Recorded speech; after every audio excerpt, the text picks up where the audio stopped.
Hello. Oh, there we go. And I think the music is too loud. Okay, that should be fine. All right. Hello everyone, and welcome Avito. Hello. So yeah, today we will continue working on the River Raid clone. So far we have some terrain generation implemented. So yeah, this is like our basic framework so far. Doesn't look like much, but once we figure out how to generate the terrain, it should just get easier after that. I hope so. So yeah. Yep. I've also tried making some pixel art, which I basically never did. And wait, what I did was, oh, you cannot see that. Give me a moment. There we go.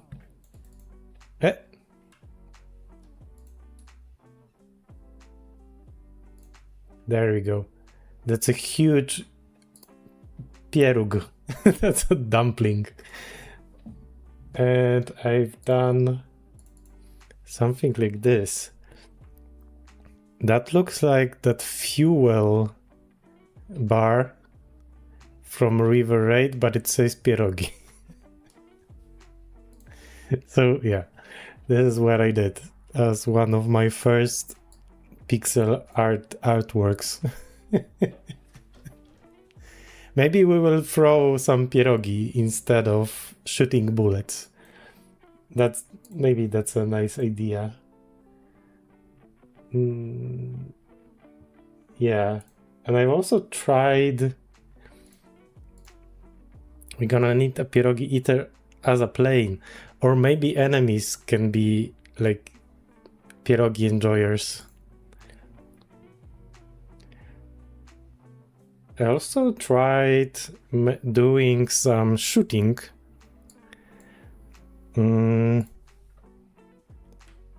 So I made this. We have a cannon that shoots pierogi. Pretty cool. And we also have some physics here. So yeah. This is what I was doing in my free time. But what I did here might be useful for that River Raid game.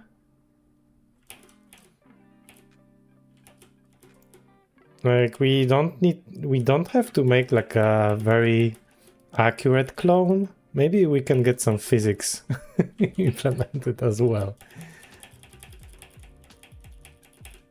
So yeah. And it turns out that it's not that complicated. You basically create a new pieróg and you apply impulse on it. And the physics engine just does everything. You don't need to like implement the physics, which is very nice. We don't even have any code for the bullet. Let's say that's the bullet. So yeah, you just make this thing, what do you call it? Rigid body, which will basically be affected by physics. But yeah, back to River Raid.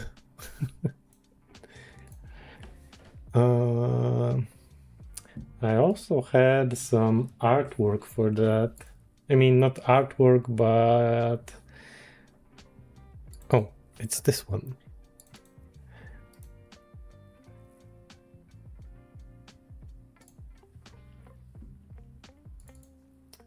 So yeah, we need to implement those drawing modes for the level. And we have this one, river mode. I think we have also this one, island start. No, island start is not yet implemented. We have level end and level start. So today we will be working on islands. That's the plan. Shouldn't take too much time. So yeah.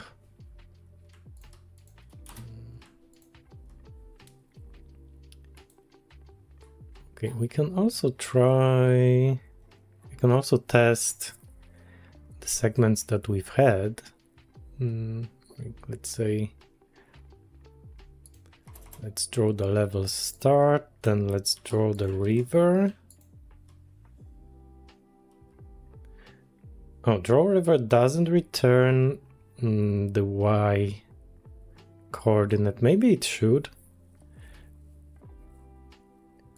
Just to have like a same interface for drawing, like every drawing function will return basically how many segments was drawn.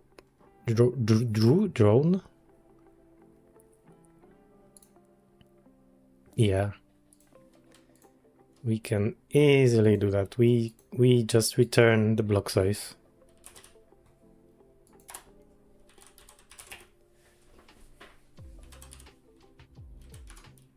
That's it. We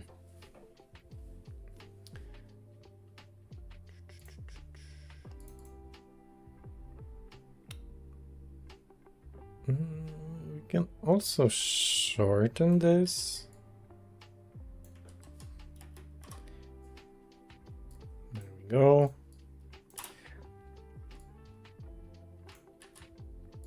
Can do the same thing here, and let's see if we will actually get like the level start, some river, and then like level end. Let's see. Okay. How long is the level? I think it's quite long.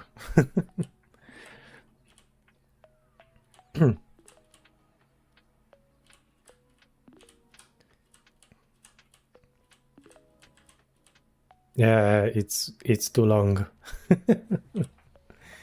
But let's just see. Let's just see if at the end it will just... Oh, the water has ended here. Okay, it just goes to the middle ground. That's great.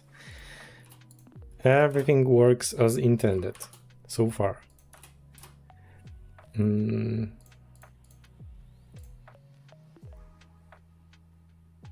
All right. So the island start will actually not include the island itself.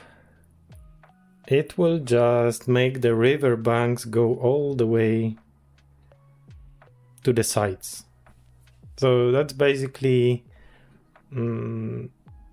like to make things simpler, we will just assume like when the river is generated, the island is generated, the river banks will be as wide as possible and they will not change. So that's the plan. And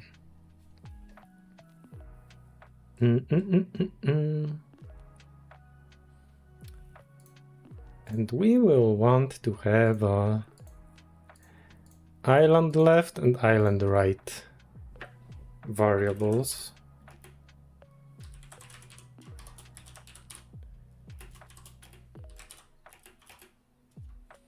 And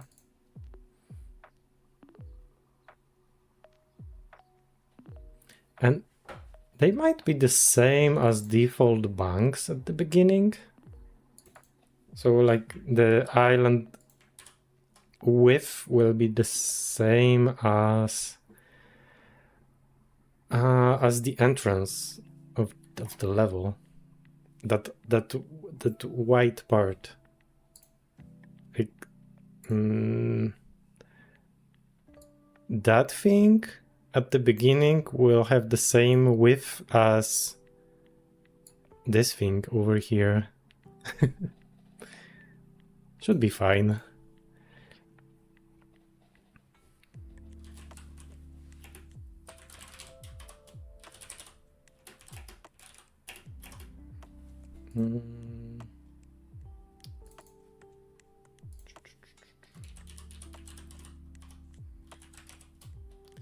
Default bank right. And I think we also want to have like the maximum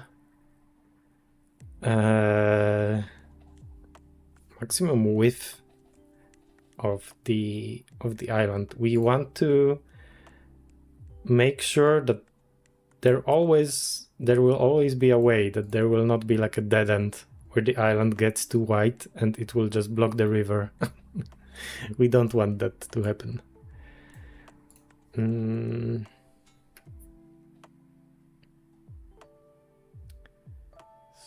So wait, how did I check if the river is not too wide? Oh, what is this? Oh, we have replaced that with just riverbanks. Okay, we don't need that code anymore. Draw river.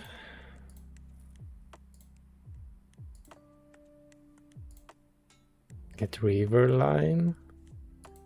Oh, can left get wider?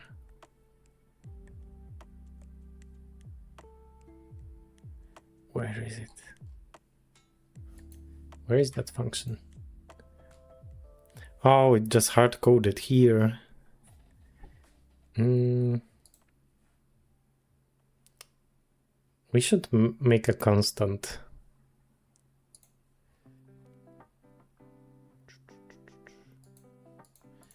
Wait, what did that function do? Oh, okay.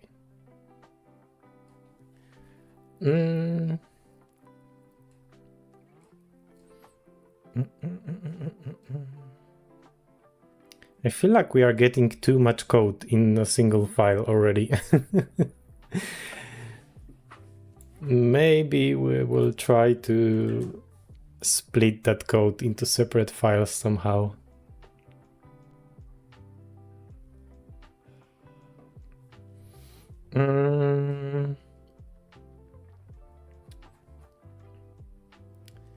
So wait, because I feel like I'm like randomly look at some functions now. Let's make all of those functions private.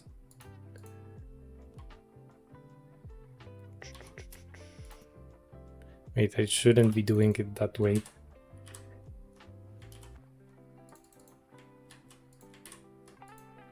Okay.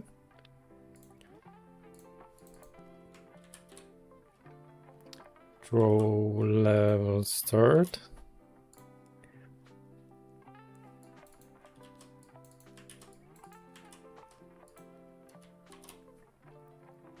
Would be nice if there was like a refactoring thingy that will just let you rename stuff without replacing the text.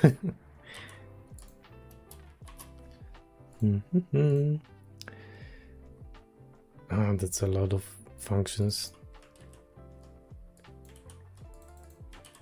But it's nice to, you know, make everything private and only expose the things that we want to expose outside. So when we will use the level thingy, we will only, like, let's say here in the game, we will only have access to things that are public.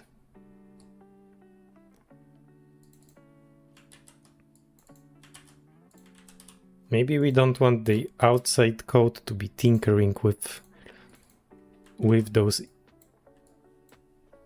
things that are like inner workings of this. Okay, we are getting close.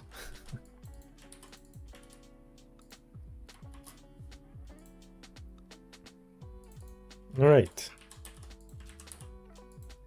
I think that makes everything private. Like when you put the underscore here, we can test this.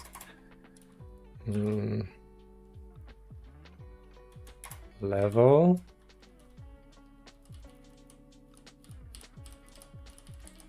Yeah, seems like we don't have access to those functions. Like, I mean, oh, maybe we do. Get bank change.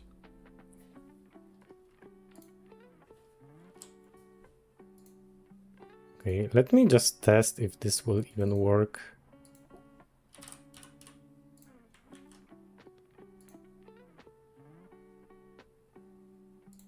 We have a lot of errors here. Create title? Tile. Cannot create tile. The tile is outside the texture, or tiles are already present in the space the tile would cover. Wait, you cannot overwrite tiles? That's a lot of errors. Wait, you cannot search? Good luck finding something very specific in this without search.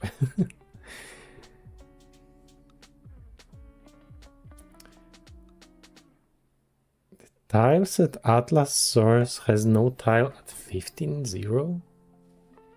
Do we have some like leftover tiles?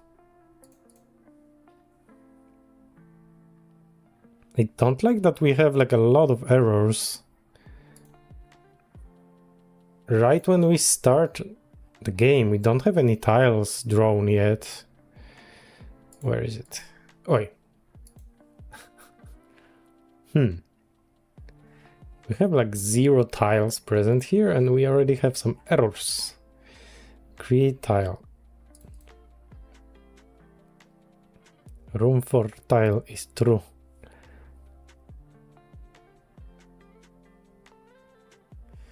We can take a look at the tile set.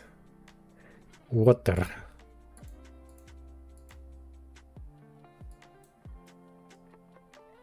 Does the water work? It is. It's even animated. Like, it's very subtle, but it is animated.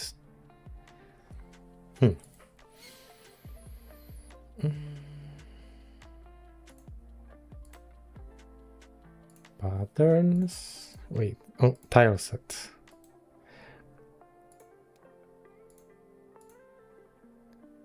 I think we've selected like there is only one tile in this texture, and it has like animation frames here.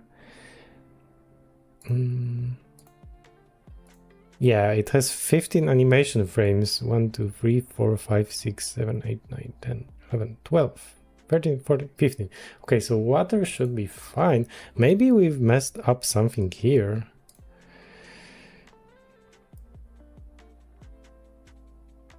Looks fine here. It auto-detected the tiles. What was the error again? Atlas has no tile at 15.0.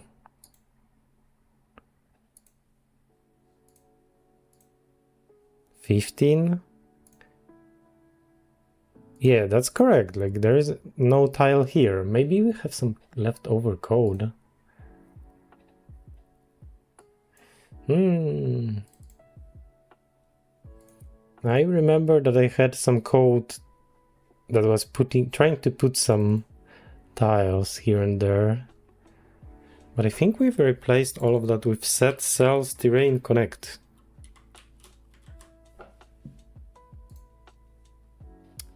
Yep. And the other function was set cell, I think. Oh. Water layer. Draw water block. Okay, water is fine. I hope it's fine. Coordinates. X and Y. Source ID 0, vector ID 0. Yeah, that looks fine.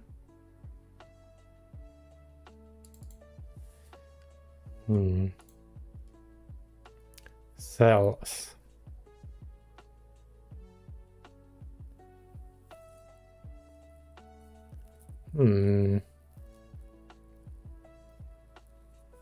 Where is this error coming from?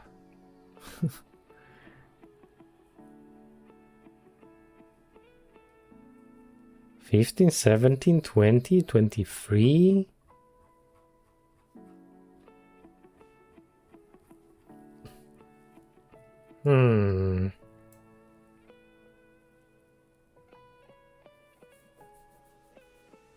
This is weird.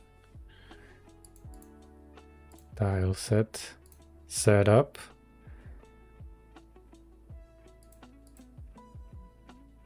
Seems like we are trying to get tiles at some pretty big coordinates.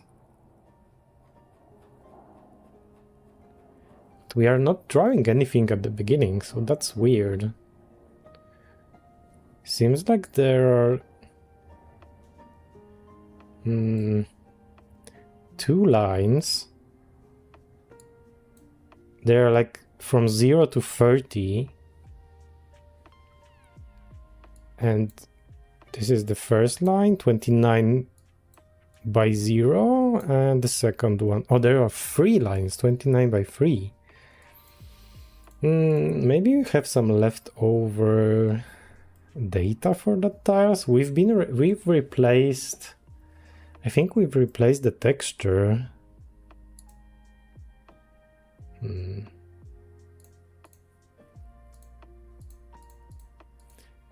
But I also think that I just removed the whole layer and added the new one. So why is it trying to access the tile? Like, this is the tile 14.0. Why is it trying to access the tile 29? Which would be like there. Where does this come from? Also, how big is our level? Maybe we have some errors in level drawing code. Level width is 40. What if we change it to, I don't know, 10? Will we get less errors? No, we have the same errors. I don't think it's affected by the code that we have here. Should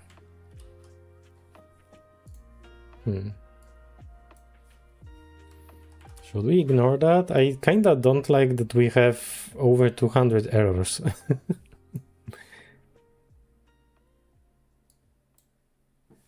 Can you copy that error? No, why can't you copy that? Oh, you can. Just Ctrl-C just doesn't work.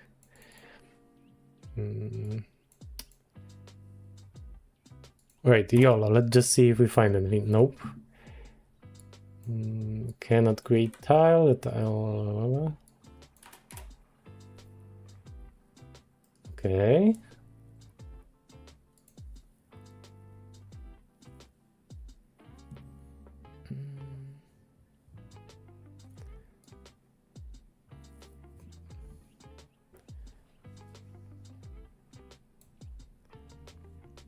First, it's because you tried to code from Godot 3 code to Godot 4.2. Many things has changed.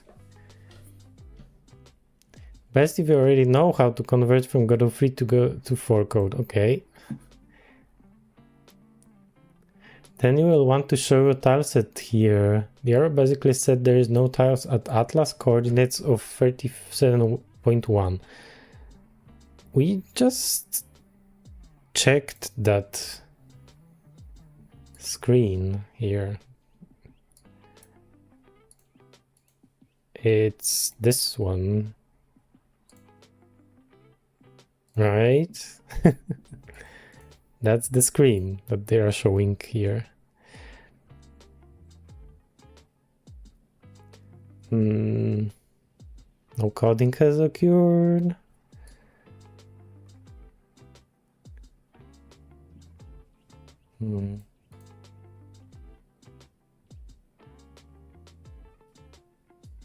The differences in GDScript from version to version could be the cause of this issue.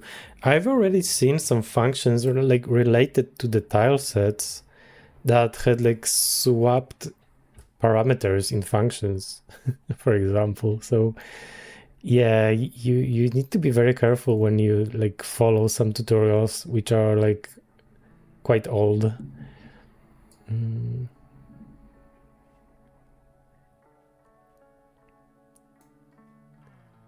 The Atlas is only at 11. You will want to set the tile size here. Where?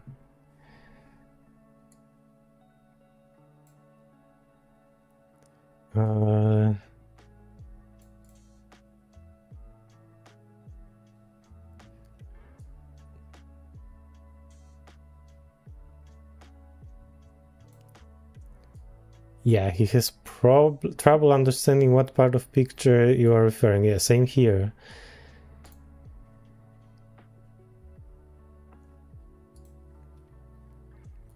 You will need to set it from here. Tile set.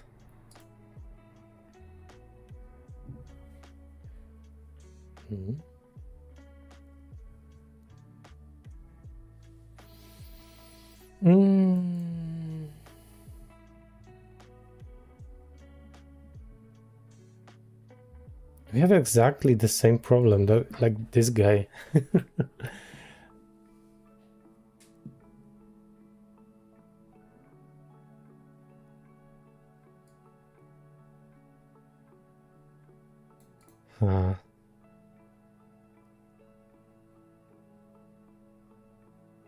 Okay, do we have like an answer to this? Thanks again for the help. Okay. Okay, here he has no errors anymore. Yay! Now when I link the saved tilemap to my scene without messing up and putting any extra tiles in there, especially not with that auto create pop-up window that shows up whenever you drag an image into the tileset area and create new atlas, I can have nice pretty tileset objects get added and not cause errors. Did he like replace the whole tile map layer? I think he did.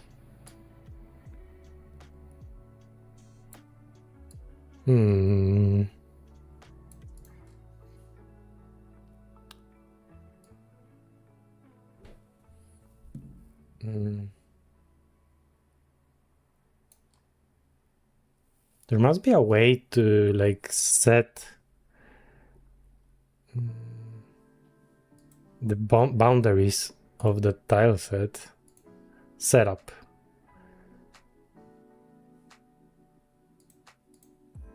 Tile shape, tile size, terrain.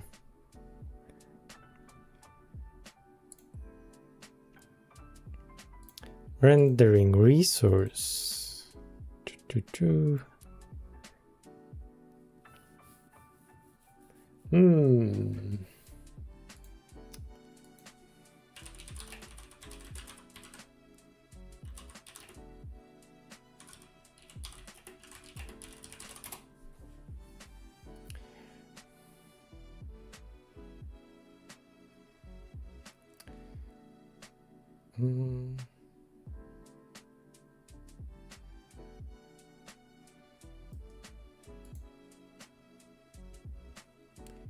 Diffuse direct. Oh no.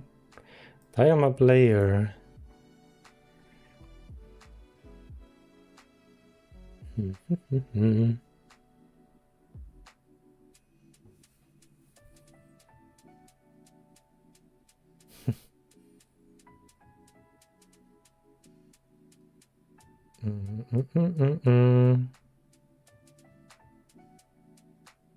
How do we fix those 200 errors? Cannot create tile.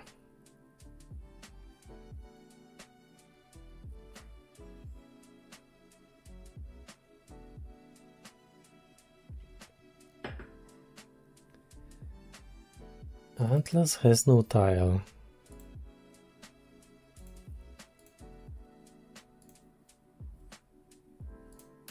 Okay, we've been updating the terrain. Yes. And we have specified where the grass is, and that's it. And we have no terrains on water layer, so...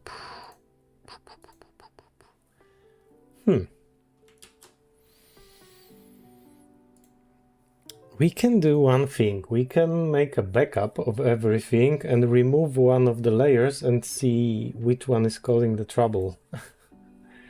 And then revert. Because I don't like that we have those errors.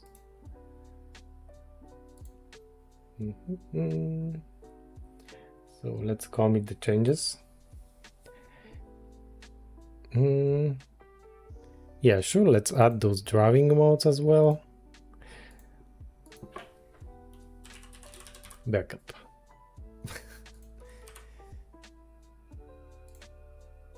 I'll just commit without pushing.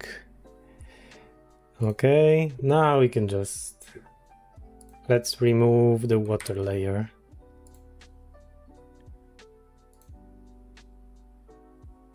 No errors. I mean, there is one error.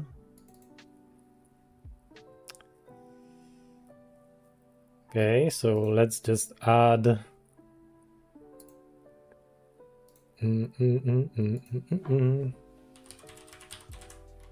tile map layer. Let's call it water layer, so we won't get that error that reference is wrong. Seems like the water layer was causing some trouble. All right. So we can quite easily set up that again. And let's see if I remember. New tile set. I think the water tiles were...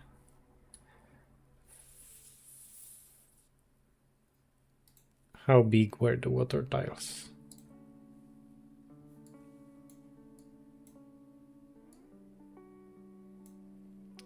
$32. Okay, 32. Okay. No physics, no terrains. No tile source configure. Go to the tile set. And we can drag and drop this here. No automatic generation. So now we can wait.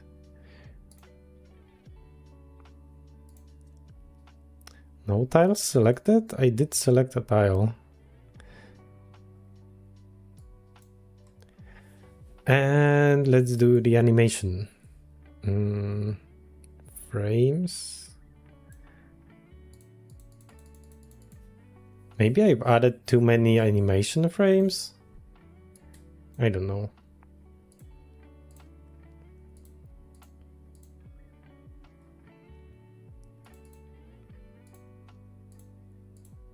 Okay.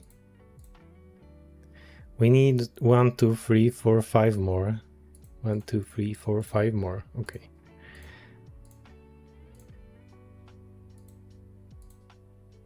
Okay, let's see if we will get those errors again. No more errors.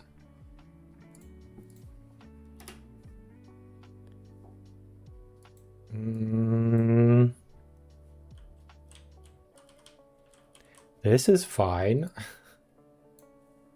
think that should help. Yep. Okay. We no longer have those errors. So let's see what actually changed. Save all scenes. And let's see. What's the difference in the scene file?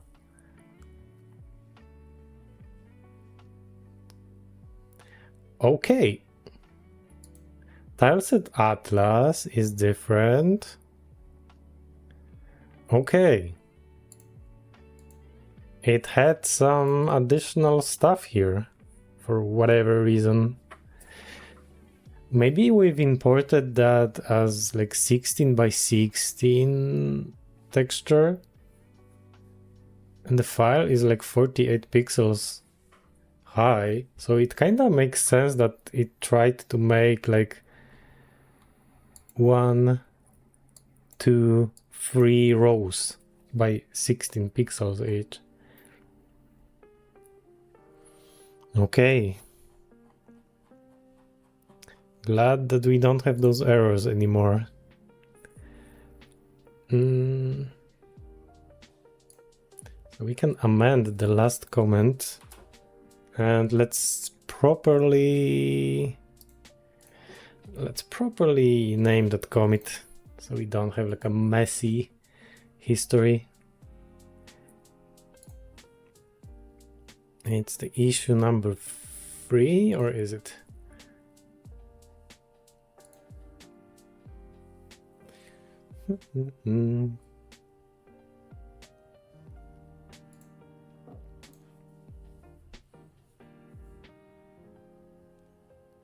Yep. All right. Number 3, river bank. Fixed. Water layer causing the... Do we still have that open? Yep. Causing the error that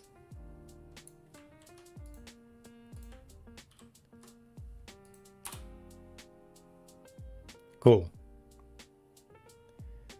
And let's say that's like a backup of the current progress.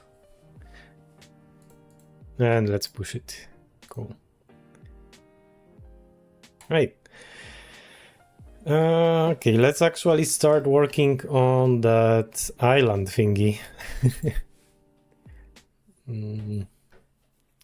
So we have the left and the right sides of the island.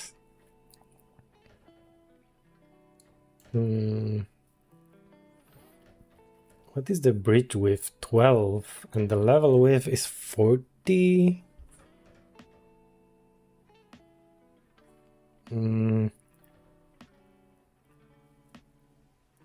How narrow should that narrowest part of the level be? I think the bridge is pretty narrow. Do we have like a default bank left? Oh, it's like calculated. It's like 40 minus 12. Ah, crap. It's kind of complicated.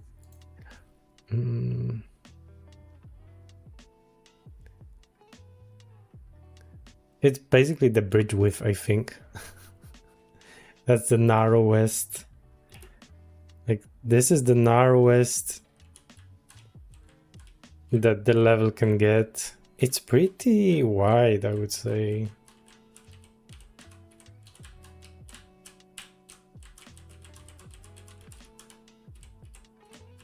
We can make like we can make it narrower, right? That section with the island can get narrower.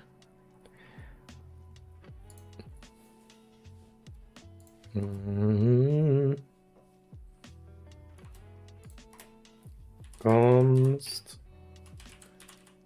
narrowest. Is that even a word? Isn't it like the most narrow? Let's say it will be 8. Island left, island right. We can also have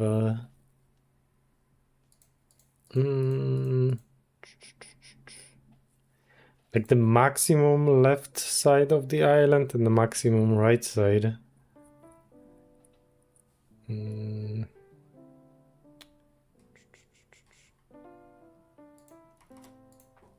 Const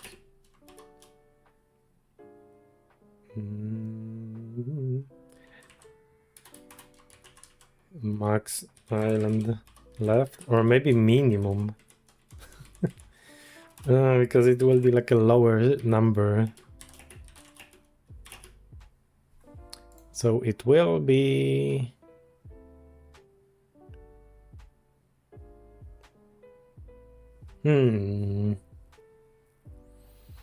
Oh, we still have some hard-coded things. Where the heck is it? This is hard-coded. That 2 is hard-coded. Time to get rid of that hard coding. So const min bank left would be 2. And that's integer.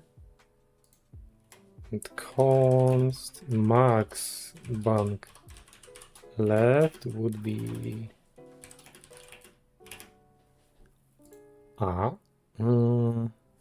level width minus this. What did I press? Did I remove some code? No. Okay, it's fine. It's fine.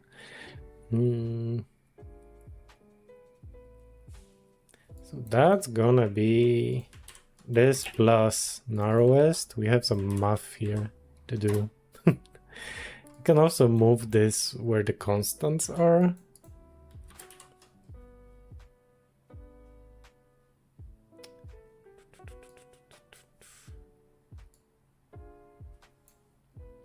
Yeah, let's have every constant in the same block.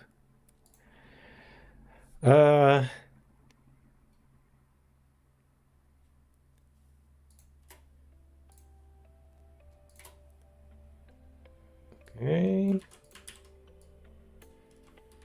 Max island right. And it's gonna be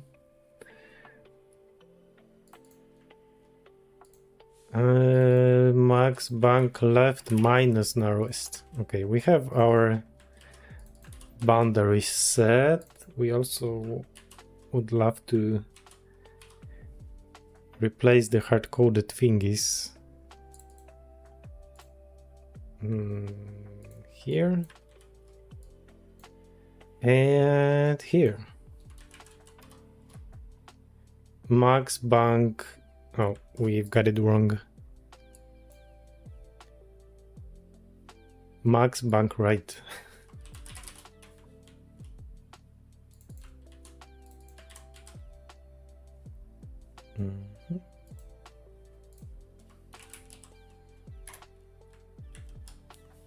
Good.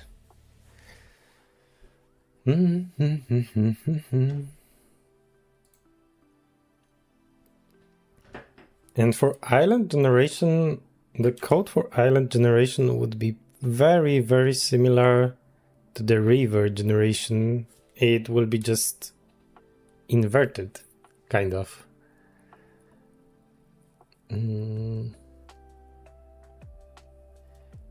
So yeah, let's look at the river generation code. Draw river. Okay, we have our starting position and like the segment length. Okay. We have get river line. Okay, so we will get like the similar function called get island line. Okay.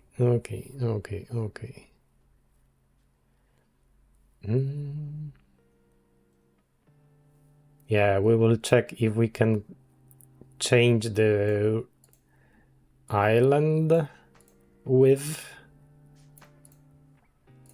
I don't think we would like to prevent the island from getting too thin. We can just stop drawing the island at some point if it gets too thin. It's fine. That might even result in like two islands, one after another.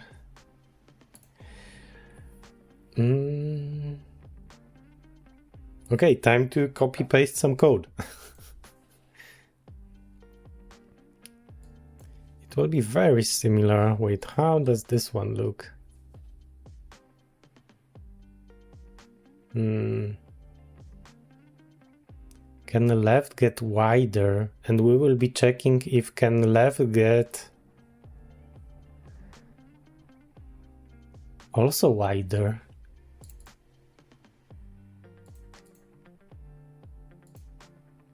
Okay,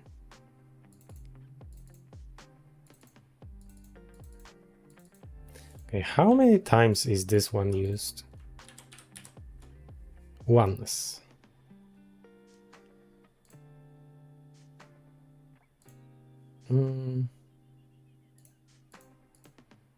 Okay, let's start with something. Drawing the river without island.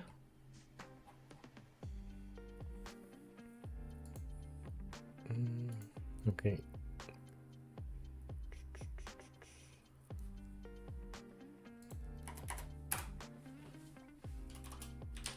Get river line. And it should return the array, right? Yep. Of blocks.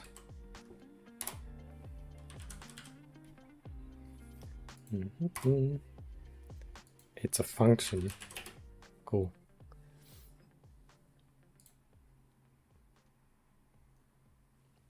What else is wrong here? Expected initializer expression for constant. Where?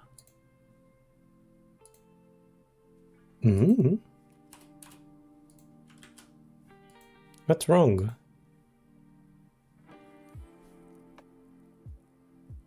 We already have that function? Where? Wait. Oh, yeah, because we are not working on a river, it's island.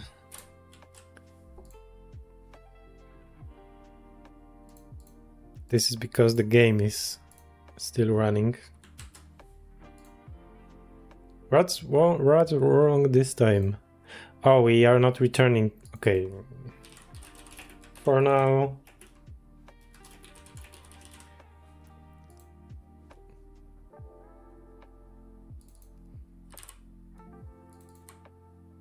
Good. No errors.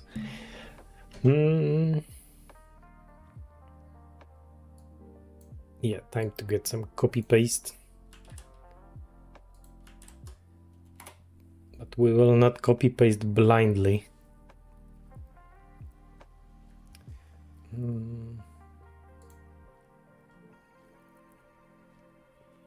Also that functions can get narrower, can get wider are used. There.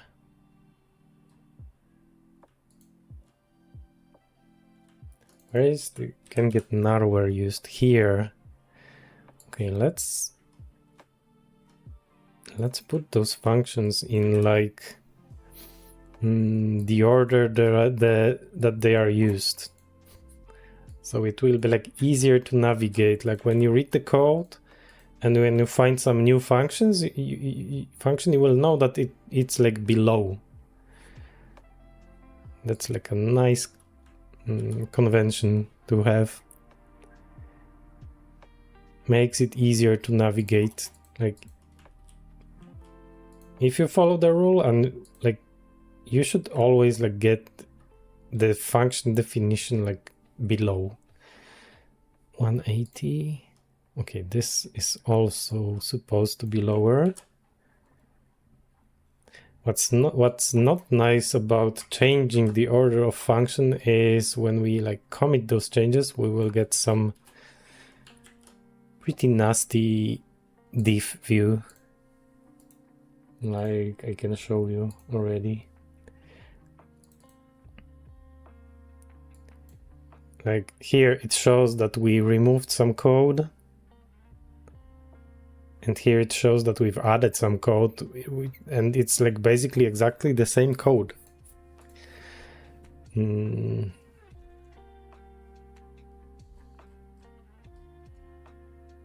So yeah, but it's fine. It's not a very big file, so it's kind of easy to see what's going on.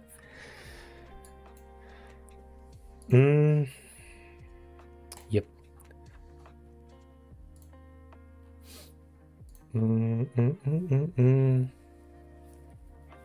So we are basically only drawing like this and also this. Okay, so we are drawing like three things. This, which is like fixed width, and this, which is also fixed width and position, and this will be changing. Okay.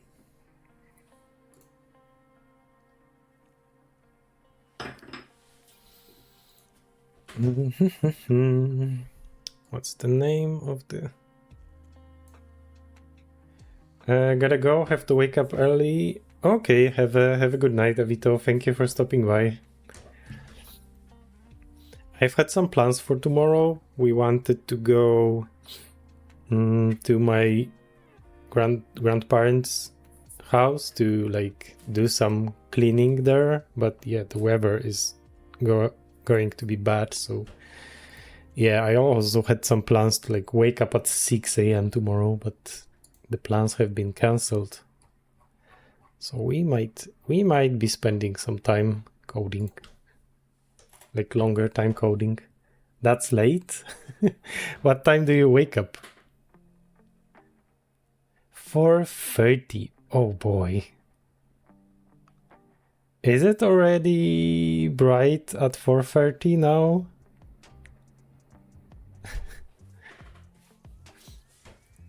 I sometimes wake around 4 or 5. Wake up around 4 or 5 because apparently there are some birds that start chirping at that time. They like make a lot of noise like between 4 and 5 a.m. And after that they just like stop singing. So yeah. I hope you will have a good sleep, Avito. 4:30. Tikari, hello. Yeah, see ya. Have a good one, Avito. Hello. We are working on the River Raid clone. And we are like generating that part of the level now.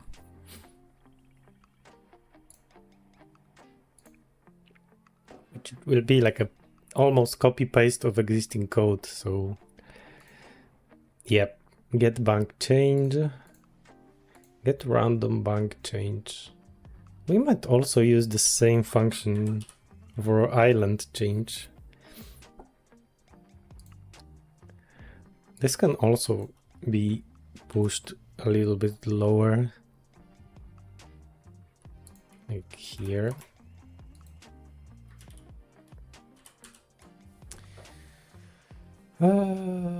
Okay, get island.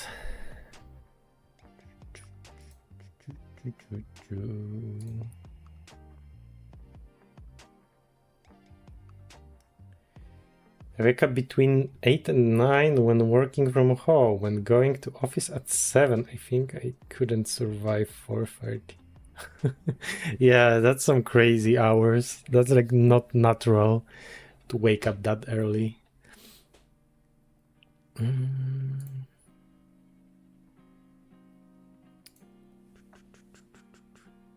Can get wider, can get narrower.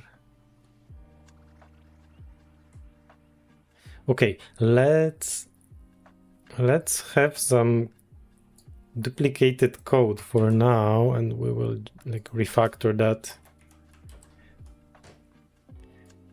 Get. We will just see how similar that code is after we implement the island. Get random bank change. Random bank change is fine.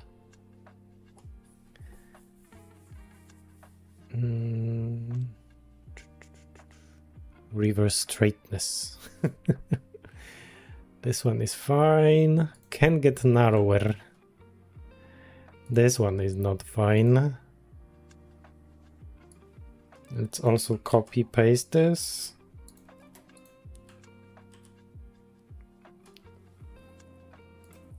Can island get narrower? Can Iladen.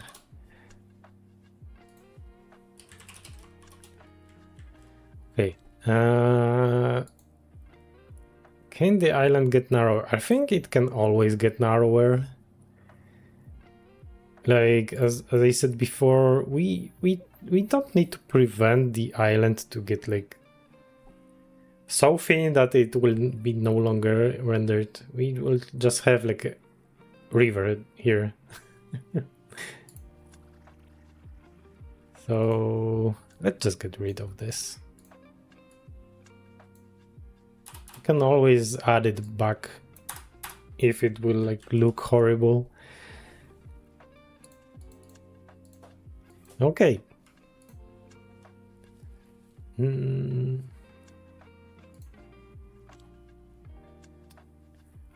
we have that. Can I have like the... I'm so used to using IntelliJ.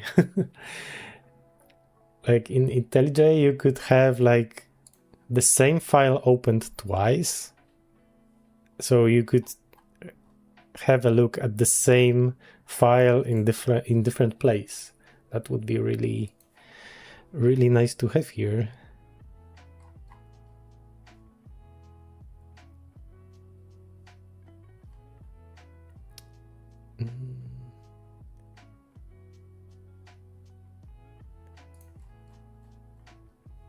Okay, copy paste. Name is fine here. Can island get wider? Can island right get wider?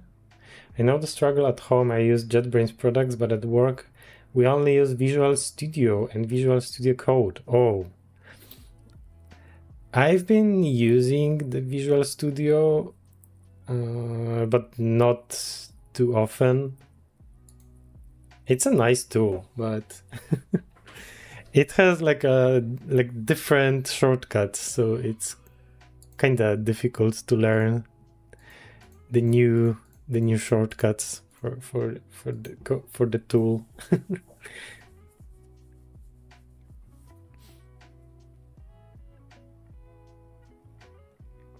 Yeah, JetBrains editors are incredibly well made. Prefer Rider for C#, which is most of what I see. I think you can, if you write your scripts in C#, I think you can use like external editor for that, and you can just write in Rider if you want for Godot. I'm not sure how the IntelliSense and like that code completion would work with that, but I think that's a possibility. Okay, So those functions are not properly implemented.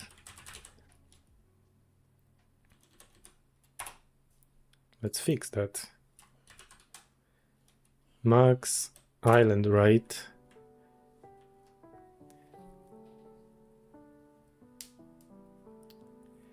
Licensing would be an issue. I work in a certain bank. Yeah, like when you at work, you should just use the tools that they provided you, right? You don't want to get like the inspection. No, what is it called? The audit to find out that you are using some tools without approval. So yeah, they probably bought the licenses for Visual Studio for everyone, right?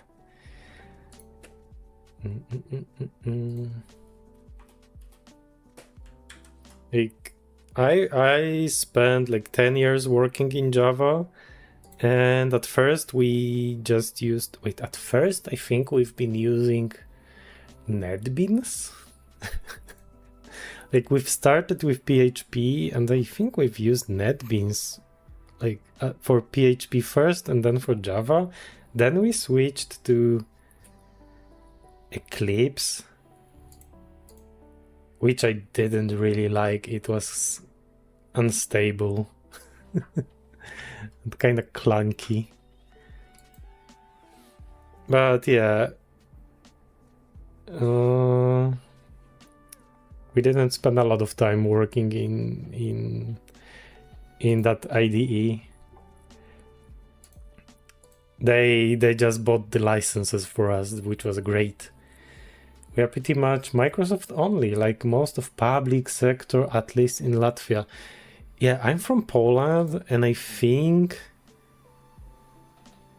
yeah, in the public sector, like in some like institutions or stuff, they are like using Windows and Microsoft Office, all that stuff. And I mean, if you work in C#, that's quite understandable. I think that they buying the licenses for Visual Studio, which is like the probably like recommended IDE. Also, your company probably has, you know, some what do you call it? They have signed something with Microsoft, right?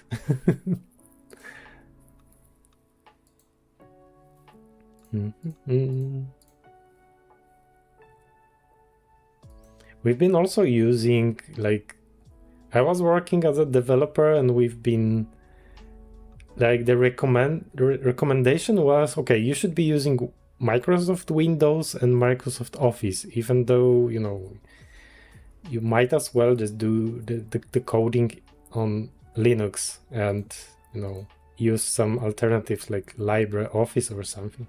We have some R stuff as well for researchers and economists, a little bit of Linux for and R, some other tools. Yeah, like some things just work better on Linux, right? Are there any like commercial IDEs for R? I might have seen some code in R like once in my life.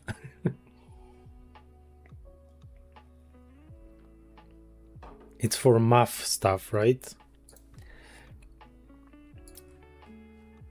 It's good for math. Okay, we can also copy paste this code. Cool. But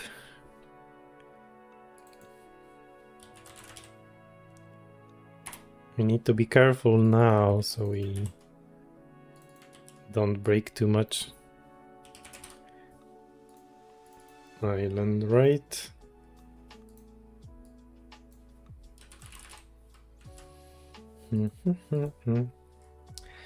And now we need to generate some blocks for island.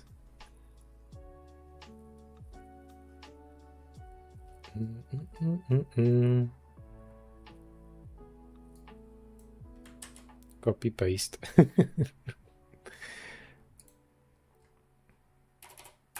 Don't do this at home. Get island. Get. We will like generate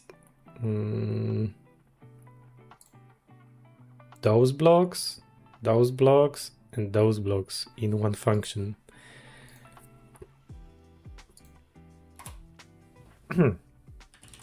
For x in range from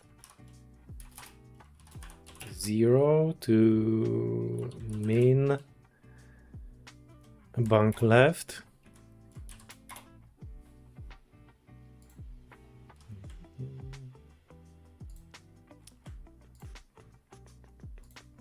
We just append the vector code.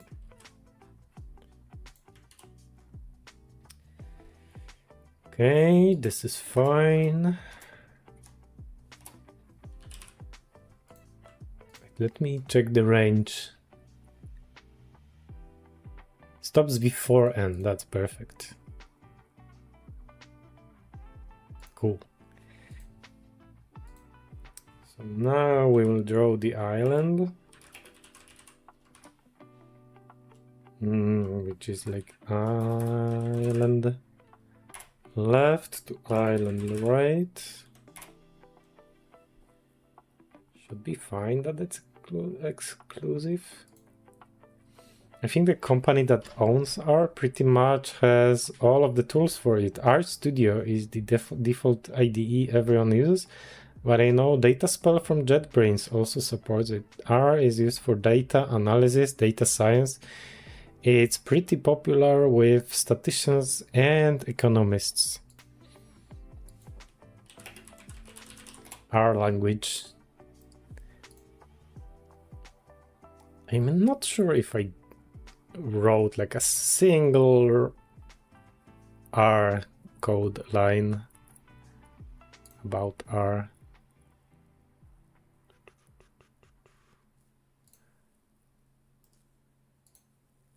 Do we have some examples? Oh yeah, that looks like a very mathematic thingy. Function. Only thing I really know about it is has one based indexing instead of 0. Yeah, so the non-IT people will understand it better.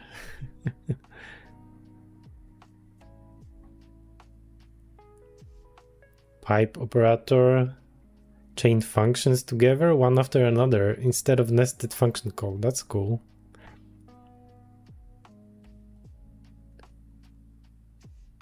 Huh. Yeah. I am not learning that. Oh, it has like built-in types for complex numbers. Yeah, for matrices. Cool, cool. Some math stuff. You can make a GIF from it, or GIF. Okay. Back to our less advanced coding. Wait, am I using ranges for banks? Yep. Okay.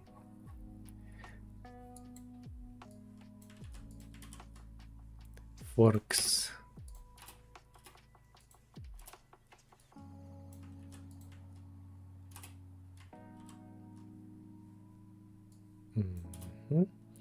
And this is from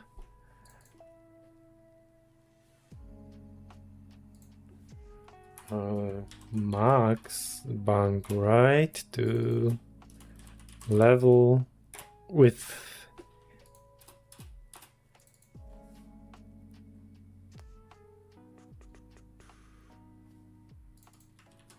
and just return this. Easy as that. What's wrong? Identifier Y not declared in current scope. Okay. Let's add it.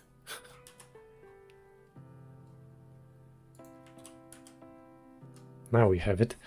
So how is this one used? Get river line. But you cannot go into... Oh, this is where it's used. Oh, we have a simple loop here.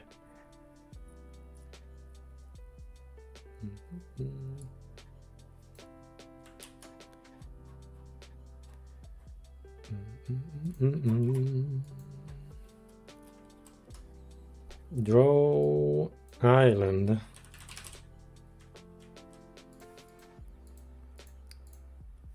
Get island line. That's basically the same.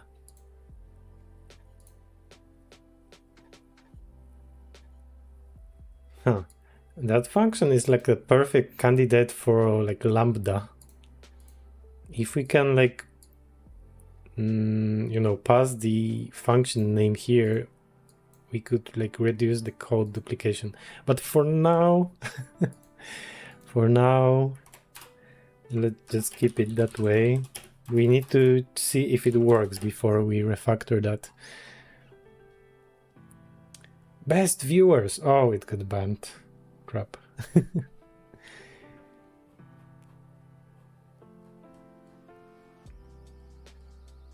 I wonder how that best viewer thingy actually works.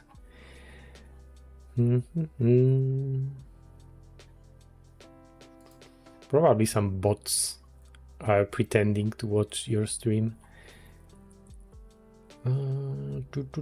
Wait, draw island. I want to add a comment that this is almost the same as draw river. Almost a duplicate of draw river. Botted views, I assume, assuming it doesn't just steal your payment information. Yeah, maybe it's both.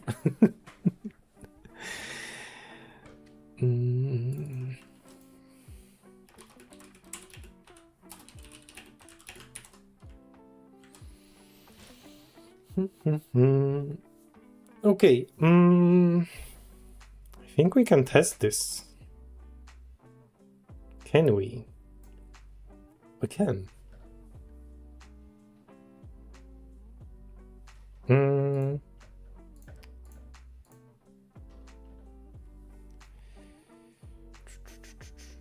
Let's see.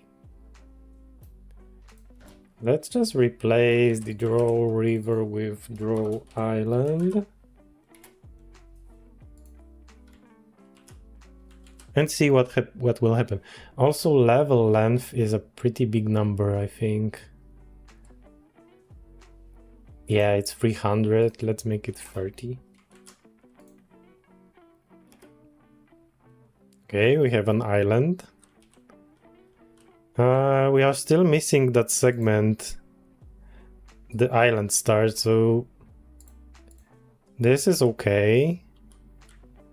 That's a pretty like a rectangular island. Looks like the right bank is not changing at all, most likely. Oh, it is, but the chance is very low. Okay.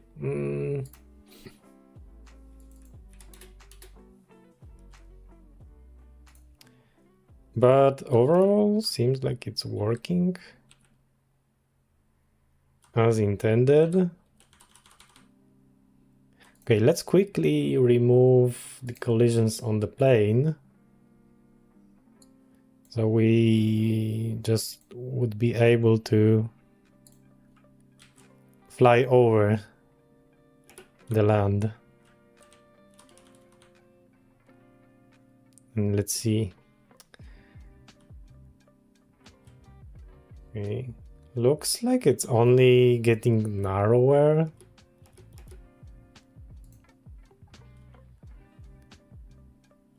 Also, the acceleration kinda sucks. It's kinda slow.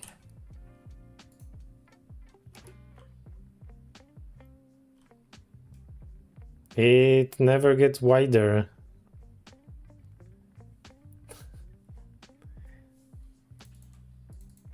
Okay, let's actually switch the level length to 300.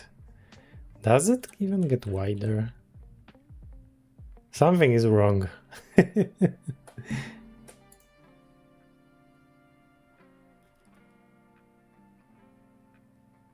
Yeah, that shouldn't work like that.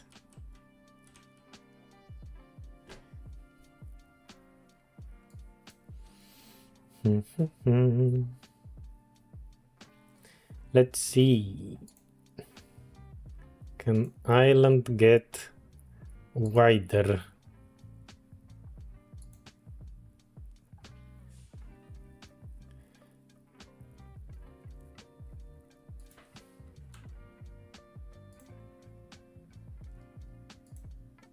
Main bank left is 2 plus Narwest is 8. That's 10. And the island starts at... Jesus. Maybe it's impossible with that level width for the island to get wider. That's most likely the case.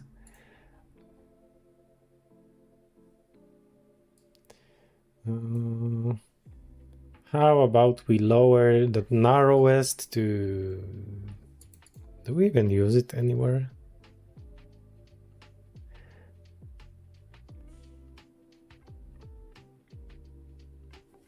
Yeah, let's lower it to 1 and see what will happen.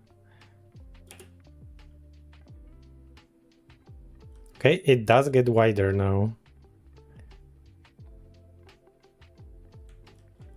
Okay, so that value is too big.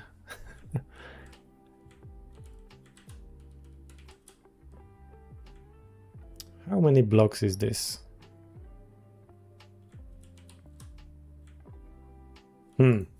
Okay, how about we set it to...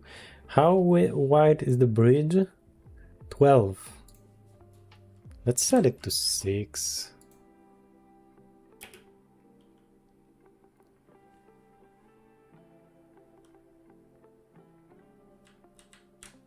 That looks... Oh, that's okay. Oh, that's super bad. Okay, something is very wrong.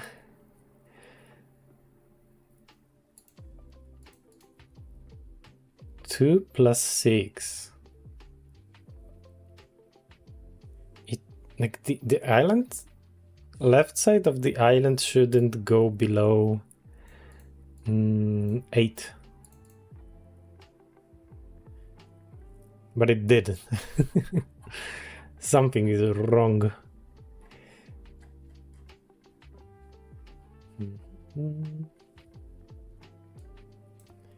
Left bank change wider. Okay, it should go to the left if it can go wider. Okay, and if it needs to be narrower, it should go to the right. That's fine. Okay, this looks fine.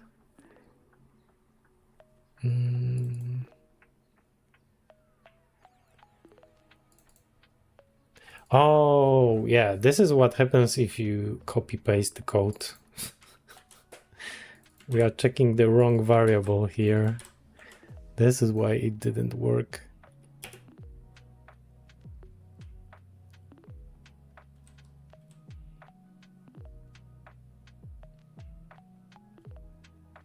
Okay.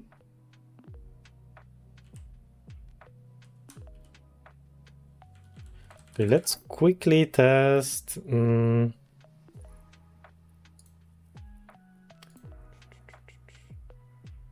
can easily, like, for test purposes, make it only go wider. So let's see how wide it can get. Okay, that's the limit. I mean, we will still tinker with this, with those sizes. Like, it's all like placeholders. But this should be wider. Like, this game kills you if you touch the land. So narrowest should be 8, maybe.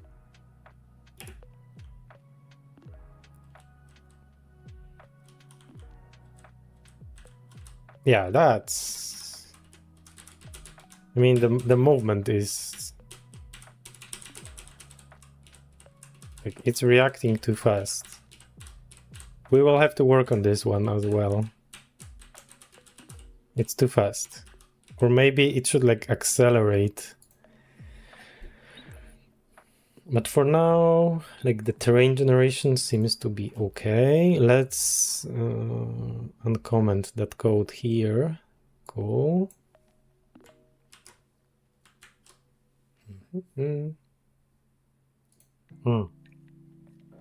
What I would love to have now is that functionality of JetBrains IDE, that you can just copy some code and like right click and compare with clipboard. That's like very, very useful thing.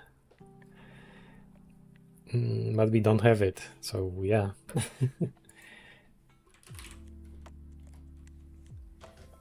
We can just copy paste it into comparison tool. Do I actually need to open files in Melod? Can't I just paste something here?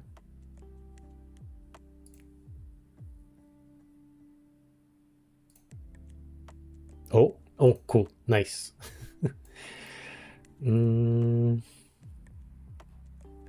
So let's see. Let's compare the get island line. I think there will be too many differences. Get island line with get river line. Yeah, that should stay the way it is. I kind of don't want to pass too many parameters into the function.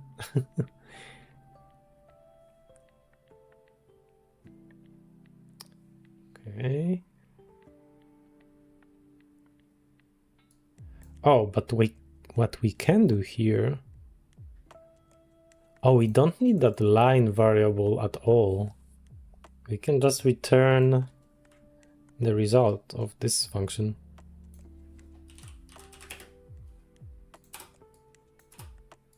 Nice.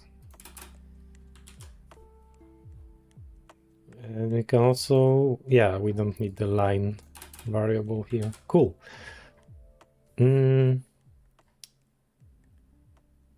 How about Draw Island? No, Draw Island. Yeah, I think Draw Island and Draw River were very similar.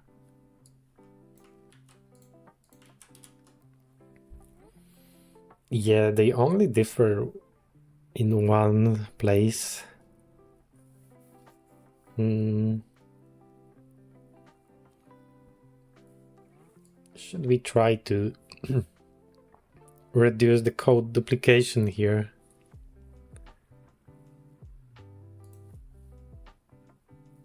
I'm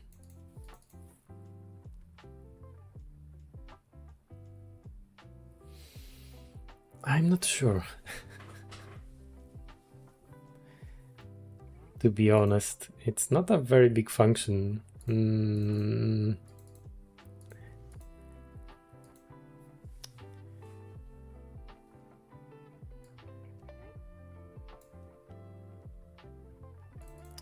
Maybe we can keep those outside functions and try to like do something with this.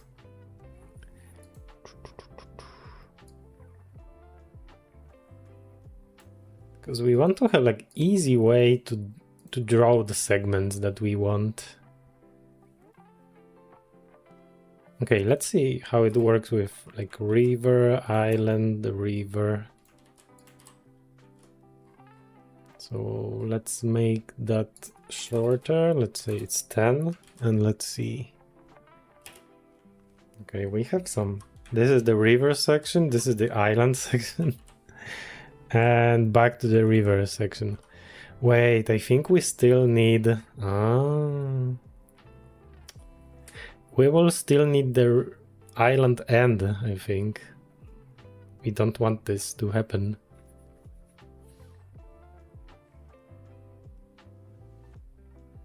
Or maybe we can just put some empty space after the island.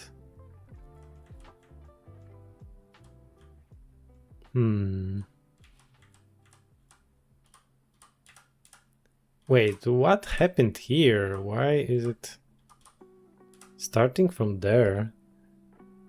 Seems like the left bank of the river suddenly went... Oh, I see. I see.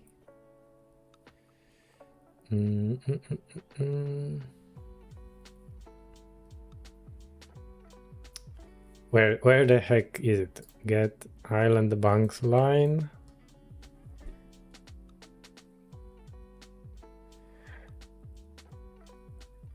We actually want to... Wait, before we draw the island, we will always draw the island start.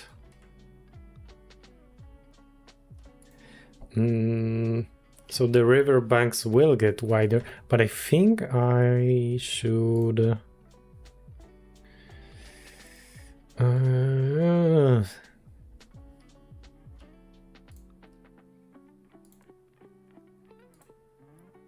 shouldn't be using the maximum. Wait, that's the left bank. I should just use the left bank here. Bank left. Wait, I think we already had a function to draw the river banks. Get right river bank line. Get river banks line. That's it. Okay. We can just call this.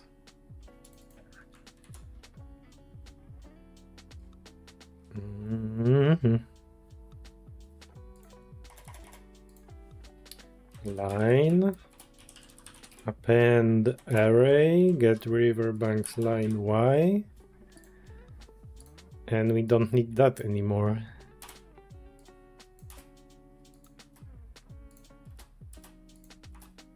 Here we are assuming that we have already set the river banks to the maximum. Like that we drawn the island start. And we already have some like a base for like selecting the next segment. So the island segment can only happen after the island start segment. So yeah, that should be fine. Like for now it will look broken, maybe. Like not in this case, but it might get broken sometimes.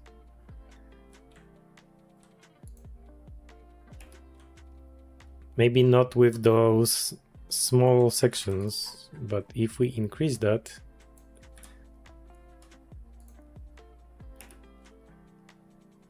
then it will probably get a little bit, yep. Okay, but it's fine, it's fine, it's fine.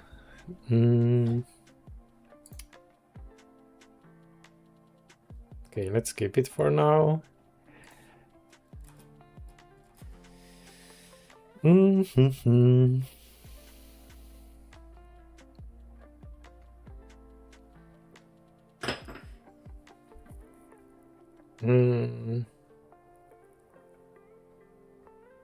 Okay, time to implement the last thing, last drawing mode, which will be island start.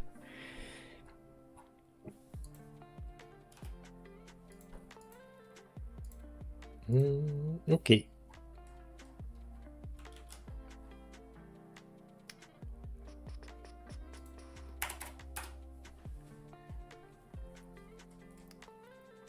So let's call it draw island start.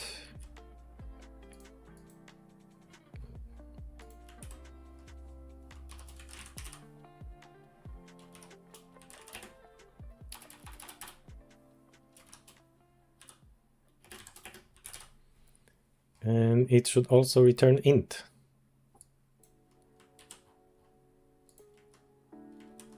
The return values are like number of lines that we've generated. So we can like basically have some information on how long the level actually is. And we've already had, like, this looks very similar to level start. Like very, very, very similar. So we can just copy paste the level start function. Draw level start. Kinda.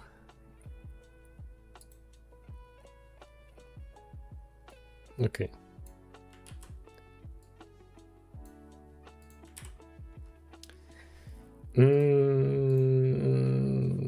We will not be drawing the corridor.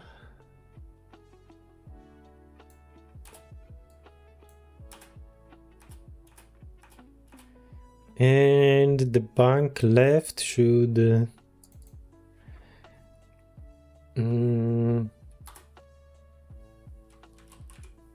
should go to min bank left, and bank right should go to max bank right.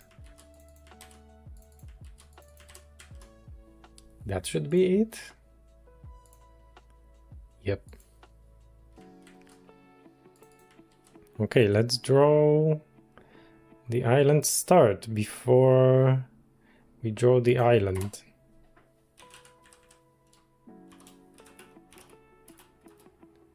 Minus equals, okay.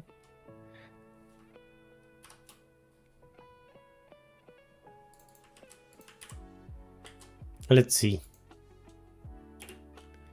Okay, we have some river. Okay, this is perfect. It goes all the way here. Why is it different? It's not perfect. But it's okay-ish, I would say. Okay. Maybe the island should start. Is that the good width of the island? Should be fine.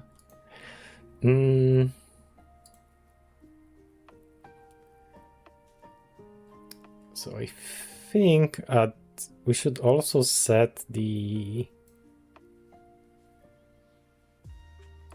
island dimensions to the defaults at the end of island start. No, at the beginning of draw island. Here.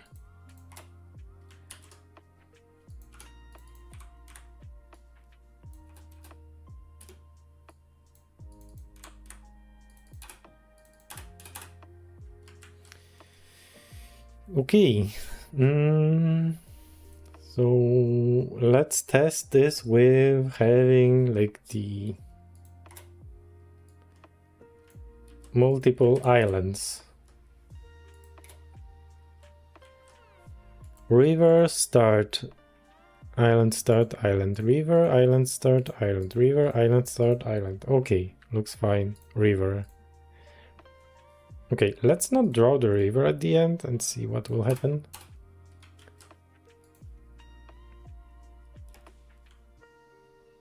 Okay. This is our first island. It's a little bit tight here.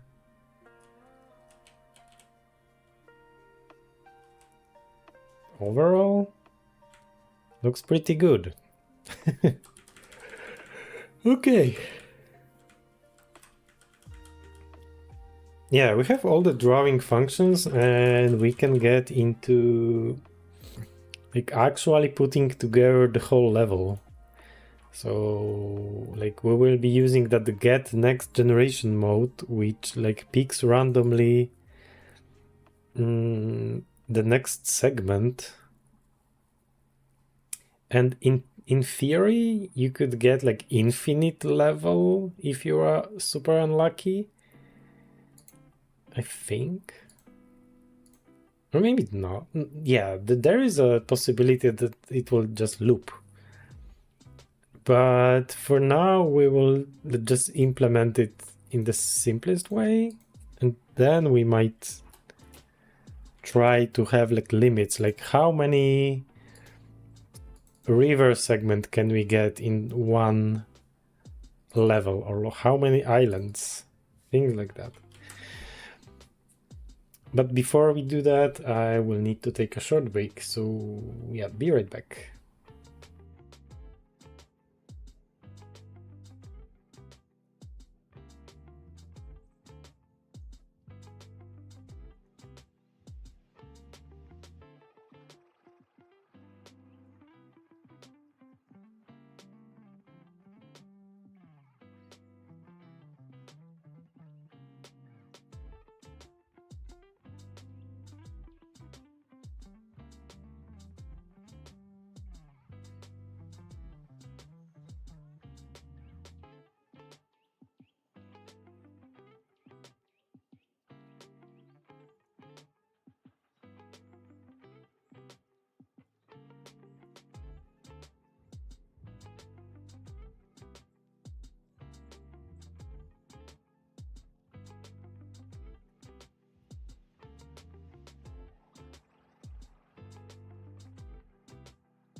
All right.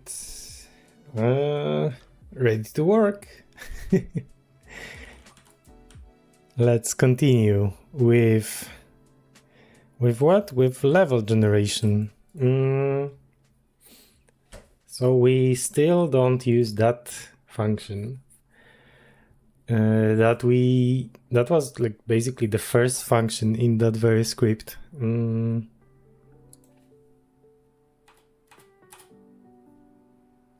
Maybe we should also have like a function generate level instead of generating level in input. What's this? Grass Y, water Y.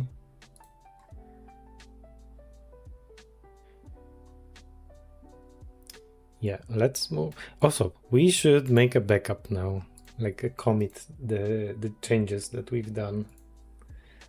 That's a perfect moment. So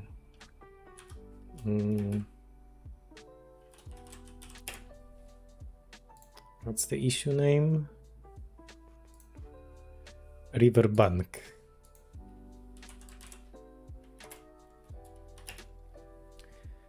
What did we do? Okay, we don't want to commit this.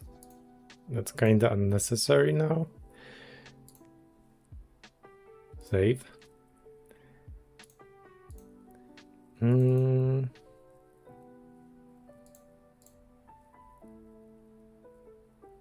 What did we change in the scene? Collision mask. Oh, we also don't want to commit this. Okay, let's just commit one file. And we've added, I think we've just added the island drawing, and we like moved around some functions without changing them too much. Yeah. Draw island start.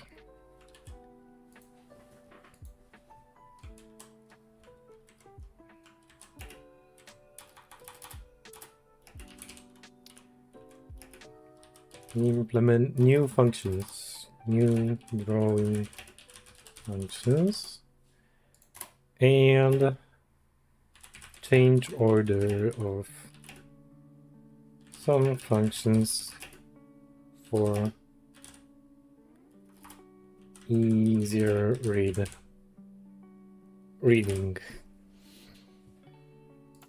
Let's go.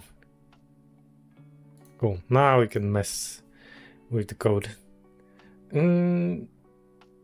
Ignore. We should still have 5 here. Nice. Haven't seen Tortoise Git since first semester Git lecture at uni. Yeah, I've been using IntelliJ IDEA for Git related stuff most of the time. Like the built-in IDE things. Like I know the commands, but yeah, I like to have, I like to see stuff. So yeah, whatever works is fine. I think there is like a plugin for the Godot editor, but I haven't tested it yet.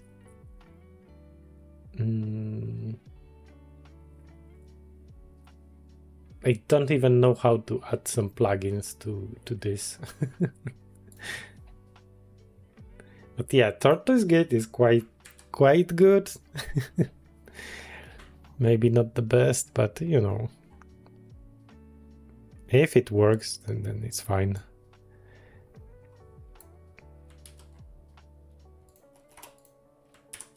Okay, we don't need that ready function. And let's make a function generate terrain. Usually I just use whatever is built in each IDE, but recently I had some issues for some reason with trying to create a pull request to a GitHub repo, and it failed through IntelliJ. Worked in GitHub desktop though. I see. I've worked with GitLab, which had zero support in IntelliJ for years. I think they've added the GitLab support recently, including like code review. Like you could comment the code from within IDE. That was great. But yeah, it's been years working with GitLab without the proper support in the editor. But basic Git stuff like commit, push, pull, creating branches, switching between them, merging, resolving conflicts, all of that worked pretty well in IntelliJ.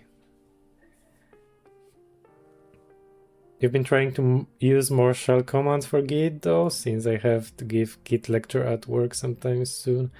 Need to remember. Yeah, I highly recommend the official documentation of Git, which is great. And like that one, ProGit. What's great about it, like at the beginning they explain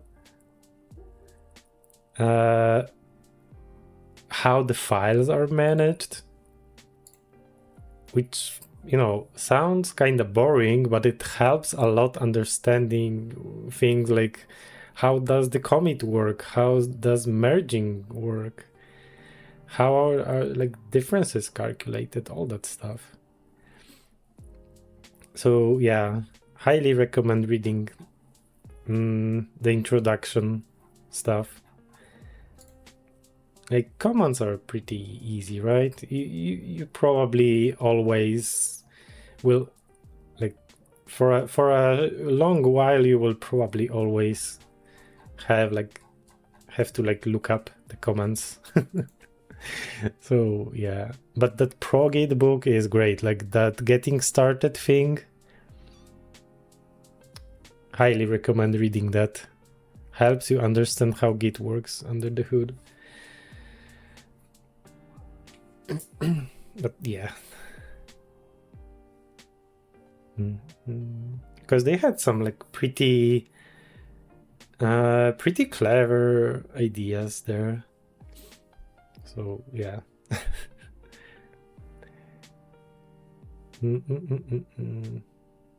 Basically it just saves every single version of the file, and like commit is like a reference to those files, and like the commit just says, okay, this file is in this version, and that data for that file is in that file on your computer. Like, yeah. Like for me, what was interesting about Git is like that refs directory, and like basically what's this is the branch, and what's the branch? It's just file with commit number, with commit ID. That's it. Pretty much everything past the basic wouldn't even be that relevant, since it's just a one-time hour-long lecture for users who have no experience with Git. I see. I have been using shell since I think maybe if I run into issues, I would gain more understanding in trying to solve them versus using some abstraction like GUI client. Yeah, like working with Git in IntelliJ, it does a lot of stuff for you. What I loved in IntelliJ was how easy it was to jump between branches. Yeah, that was like super easy. Like jumping between branches, switching, resetting them to whatever commit you wanted. You could just, you know, click all of that with like a single click. We could do all of that. But yeah, if you're like efficient with commands, you probably can do that as well. Like one friend at work was exclusively using Git only in command line. He refused to use the built-in tools. He did everything, including like some rebasing stuff. from the command line. So yeah, you can learn that skill. Generate terrain. Maybe we can like wait. Level length, no. Grass Y. That can also return the length of the whole level, or the whole terrain.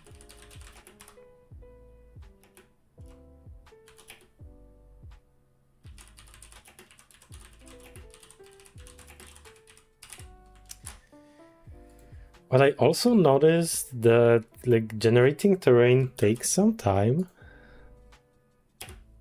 Like it's a while between pressing the spacebar and seeing the terrain on the screen.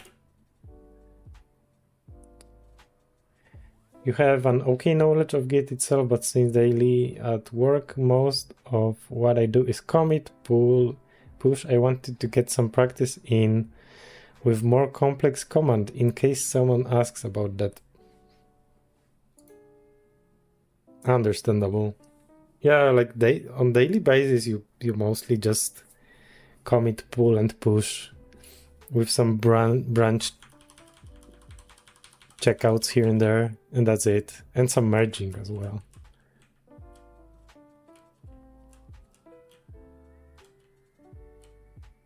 Like we've been using GitLab, so like merging was done on the server side after the code review, and you know, after all unit tests passed, all that stuff. Okay, so what we want to do is in that where the heck is it? We want to get like a information about what generation mode are we in. Depending on that, we will pick one of those functions, draw river, draw island, etc. And after we draw that, if it's not like the level end, we will pick the next generation mode. Since I'm part of a small team where the work we do often doesn't even directly overlay with each other, I barely even have merge configs or stuff like that. Oh, that sounds great. That's actually good. Yeah, I've been working on like one microservice for years, and yeah, sometimes you would get some nasty configs. But yeah, it's also all about planning your work properly. We've got the hang of it after a while, so we've planned our work in a way that if there was like a potential of overlapping work, we will maybe do like one after another and not at the same time. But yeah, they might always be some conflicts.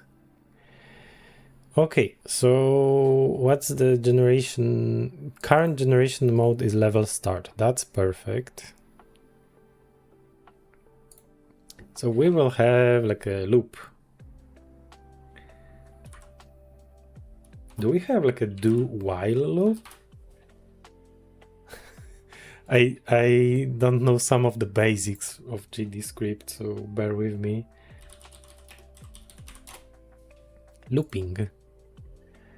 For while. Wait, there is no do while? I mean, it's fine, but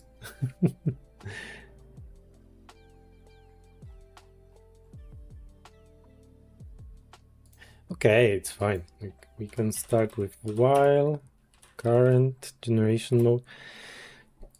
Okay, why is this one written in camel case?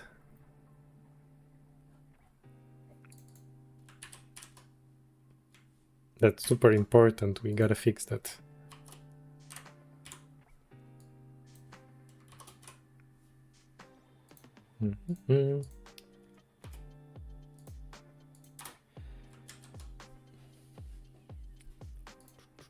While current generation mode is different than level end.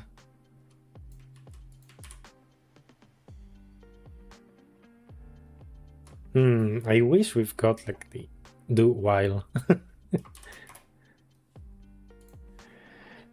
But okay, maybe we do. Maybe it's not like full list of. What even is that website? Is it like official documentation? I'm not sure about that. Docs. Manual. Getting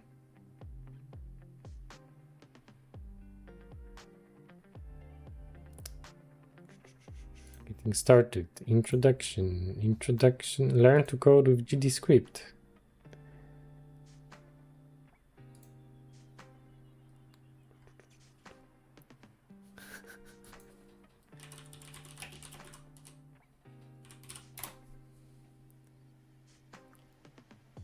Why did I Google? There we go. Officially, I am system analyst in the data engineering department. But what that really means is that in public sector system, analyst is a programmer who does other stuff also in data engineering, because we maintain our data infrastructure and make simple pipelines for loading data. Okay, but we also maintain some other services like task orchestration service and email sending service. If I ever want to switch jobs, I have no idea how I will explain this on my CV. You are basically like you can call it like DevOps. You've been doing everything. Yeah, it happens sometimes, especially with small teams, right? There isn't.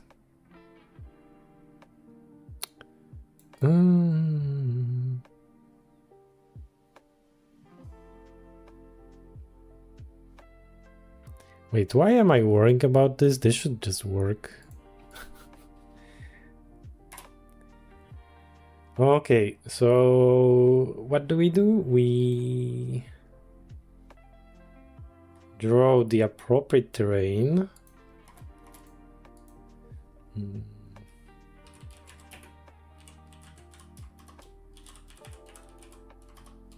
Draw terrain block. Yeah, you have like a lot of experience with different stuff, so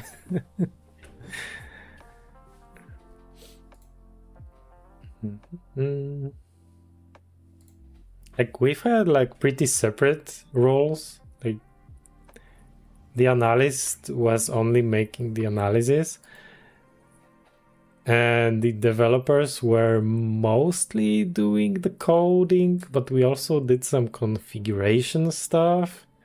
And when we like migrated to cloud, we also work on some Docker, Kubernetes related stuff, but there was like a team working on it. So yeah, but yeah, the team, the product that I was working on was like, there was like hundreds of people working on it. So yeah, it was like a huge system with a lot of services. So we had like a luxury of having like some teams which were dedicated to do some stuff, but it was not perfect. Ironically, the IT department is the largest department in the bank, but still we have to do a bit of everything. But one nice thing, like with analyst, analyst? Should I call them analyst? Maybe, yeah, like they were working on the requirements, right? Like what do we need to implement for that project? And how do we do that? Like the overall description of stuff.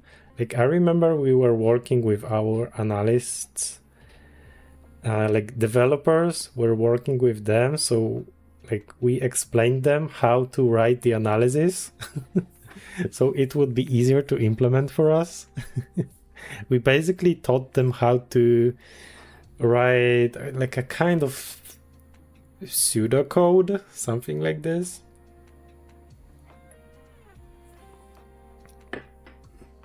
So, you know, like we taught them how to write stuff so there won't be like ambiguous segments. Only people in IT here who do pretty much their job are tech support and sysadmins. Even cybersecurity admins also do some other stuff. I see.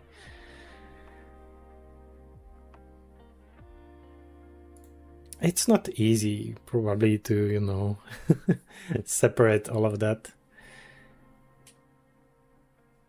Okay, draw terrain block. And we will have... We don't have switch. We have match. Match. Generation mode.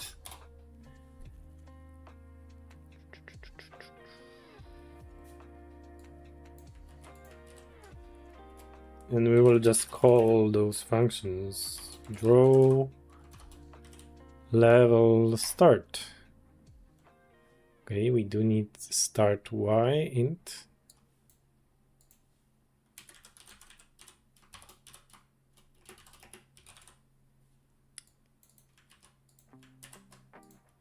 Cool. And you don't need to write case. Like after years of using the switch case, like that's so kind of weird.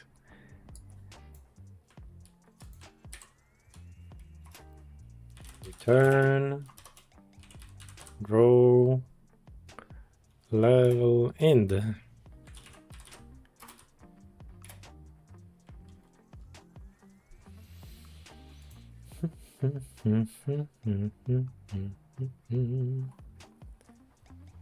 Oh, we also have like a segment length.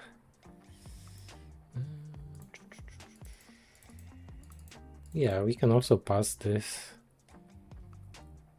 Yeah, that's like not the level length, but segment, or how do I call this? Block. Terrain block length.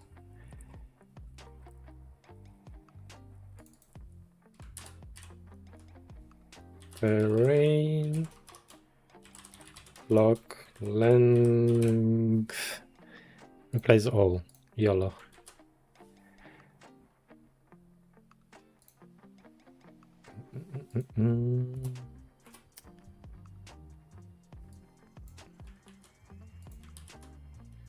River, return, draw river, start y, and how did I call that? Terrain block length. All right.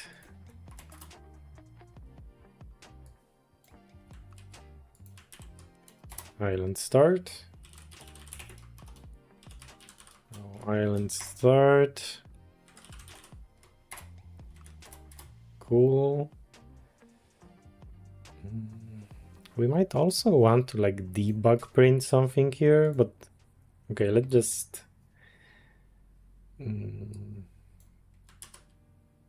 implement the whole function, right?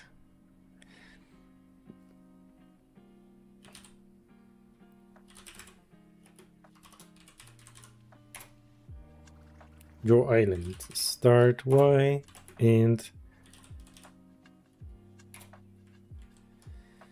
okay, so the river sections and island sections will have like the same length. We can always change that later.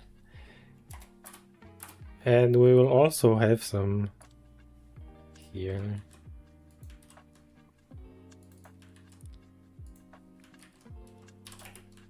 There we go.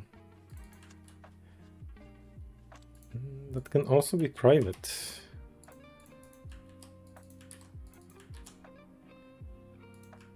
There we go.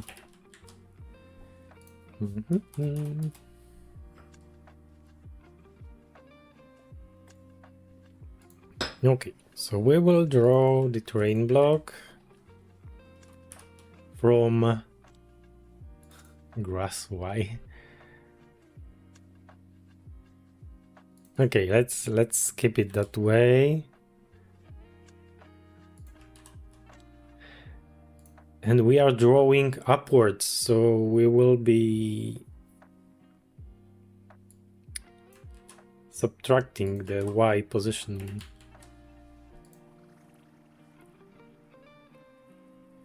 Okay, and after we draw a terrain block, we change the current generation mode to next generation mode.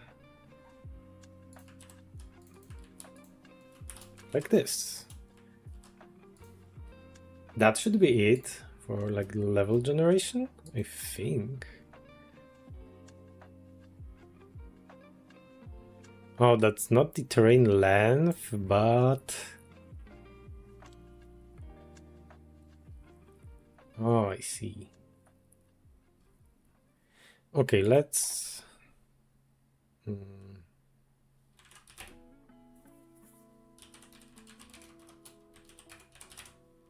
Let's actually return the terrain length as well. 0.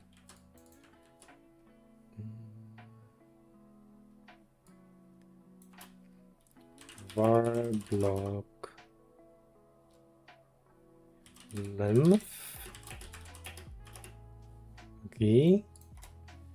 Grass Y minus equals block length, and terrain length plus equal block length. There we go. That's a pretty neat function. What's wrong here? E.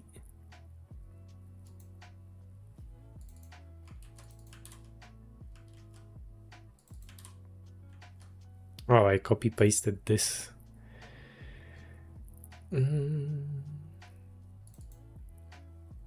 Oh, I'm using camel case here as well.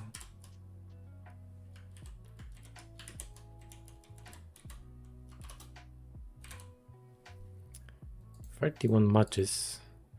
Okay, match case, all words. There we go. Replace, replace, replace. Cool.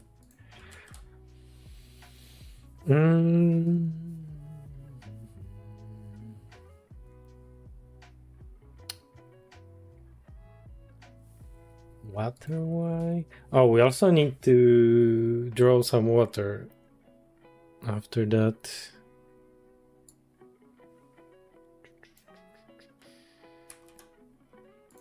But let's see if the generate terrain function even work.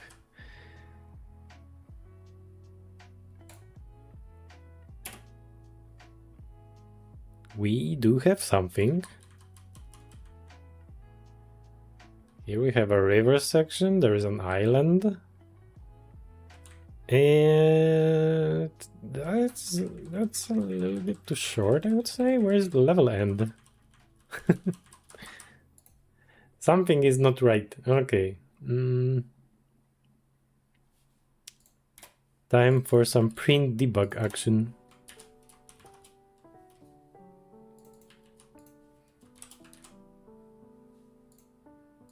So we will see what segments we are actually drawing.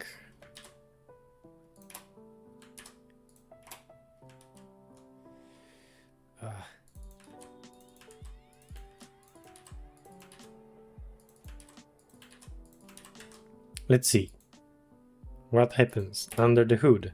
Level start, island, river. And it ends after the river. Wait, why do... Oh, but we should get... Oh, wait, maybe I am not changing No, current generation mode. Get next generation mode. Do we need to pass it here? Yeah, it's nice. Like we are not depending on the next generation, like on the on the field of that class. Okay, so after a river, we should be. Oh, it tries to draw the level end. I see. It does try to draw the level end, but it cannot do this because of the while. I see. Yeah, this is why I wanted to have the do while.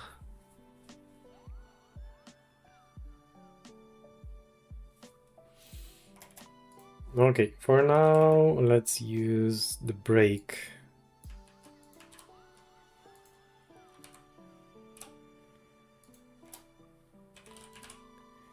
And have while true here. And let's see.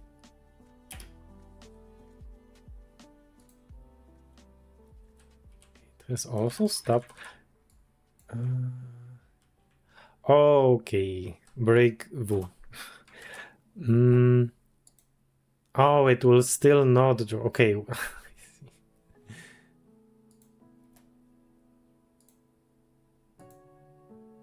No, okay, let's switch it back here.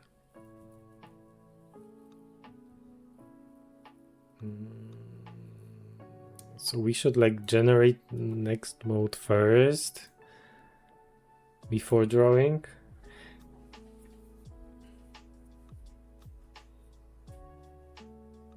Oh, Acrostal, hello. Yeah, I know what I want to do, but you know, I got some brain fart now. Basically, yeah, I think I will just draw the start block first and then do the loop. And the loop will get the next generation mode first. And after that, it will draw.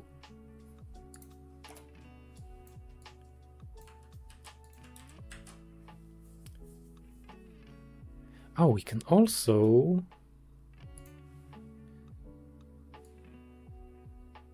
Okay, that should be fine. Draw level start. Okay.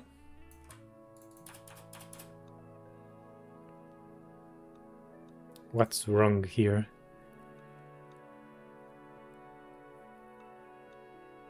Block length.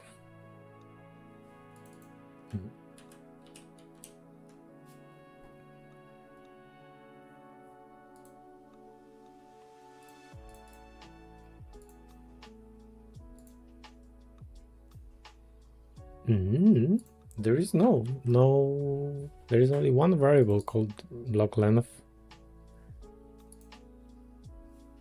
Nah. Okay, start Y not declared in this scope. Fair enough.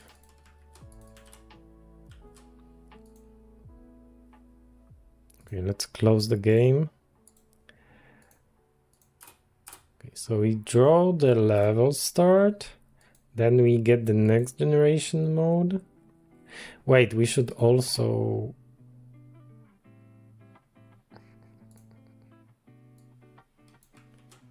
update this first. No. There will be some code duplication, like a small code duplication.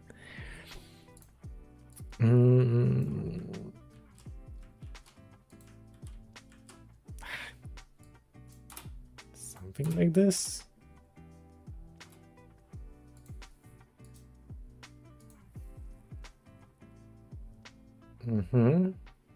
That might be fine. Like we draw the start. Grass Y. This is like the where the next block should be drawn. And this is like the total terrain length, which is like the same value as this, but this one is negative because we go upwards and this one is positive. We get the drawing mode, we draw the terrain depending on the generation mode. Should be fine. Let's just see. We've got island start, island, river, island start, island, river, level end. Looks fine.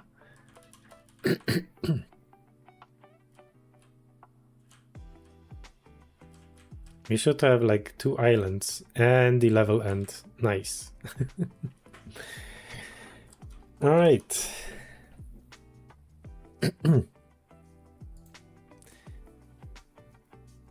But yeah, if we... No, wait.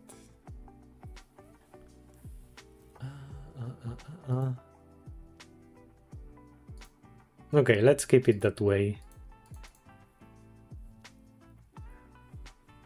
Or maybe... No.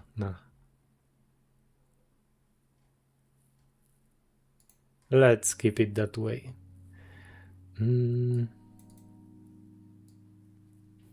That's fine. So in theory, we will never draw the level start in that function. But I would like to keep it here because we are basically implementing every possible level generation mode here. So yeah.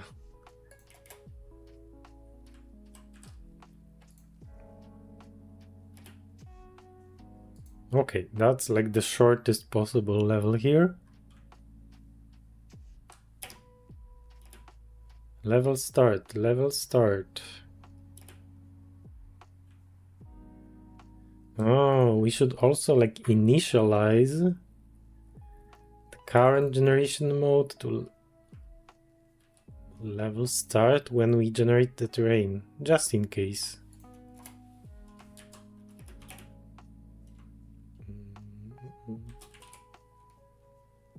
Wait, sometimes I call it land and sometimes I call it terrain. That kind of sucks.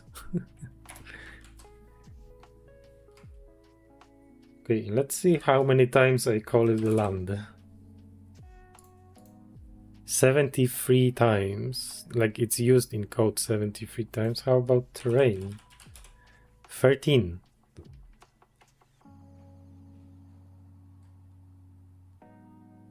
Generate terrain.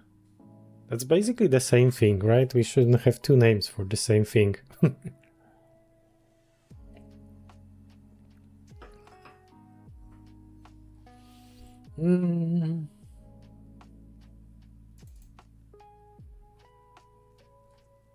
Terrain sounds nicer, but it's like a longer word.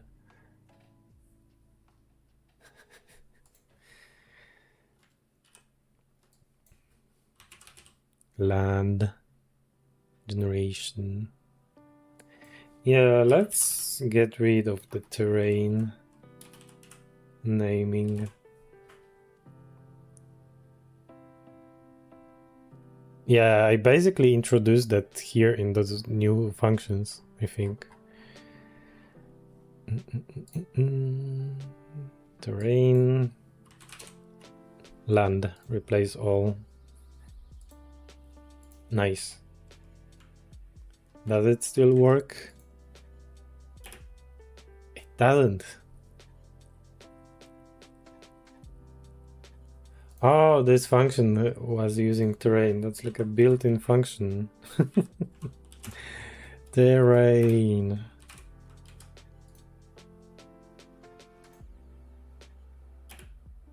Oh yeah, also terrain is like a concept in tile maps. So maybe it's good that we are using the different naming. Okay, that's a long level. We have 1 island, 2 islands, 3 islands, and that's it. Like 1, 2, 3. Okay, seems like it's working pretty well. We might want to implement some limits, like for example, in theory, yeah, you can get like a lot of islands in a single level. Like there is no limit. You can have like the level looping. Okay. Okay. Oh, stop. Let's go back. Does it go back? It should. Oh, there we are.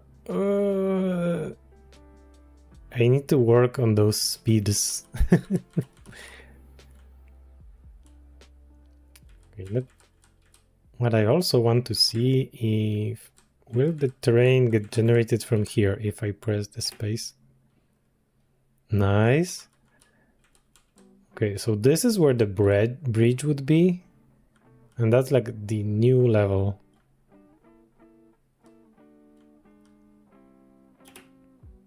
There is a slight delay when we generate the level. Yeah, that takes quite a while. You don't want to have that. But what I was thinking,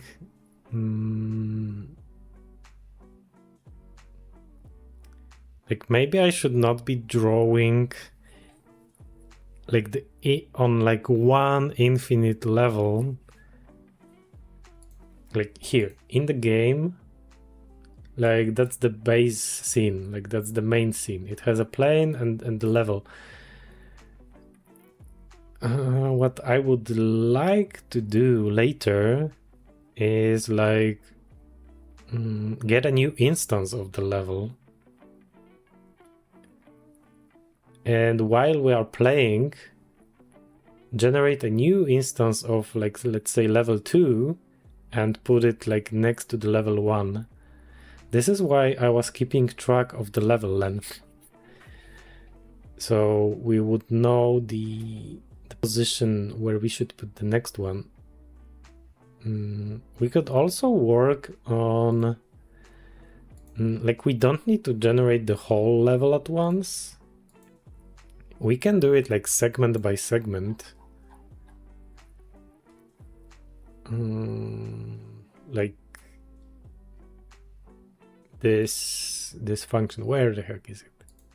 Like this loop, we might replace it with like drawing the segment like once, I don't know, once in a while, so it will not take too long time. Or maybe, can you use threads in Godot? Sounds scary. Multiple threads. To create a thread, use the following code: thread new, thread start. Okay. How do we know when the thread ended? Like when the function returns. A function will then run in a separate thread until it returns.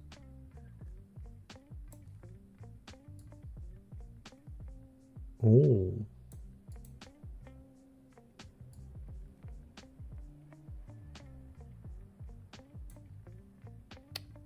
Okay. Oh, there's like a bind.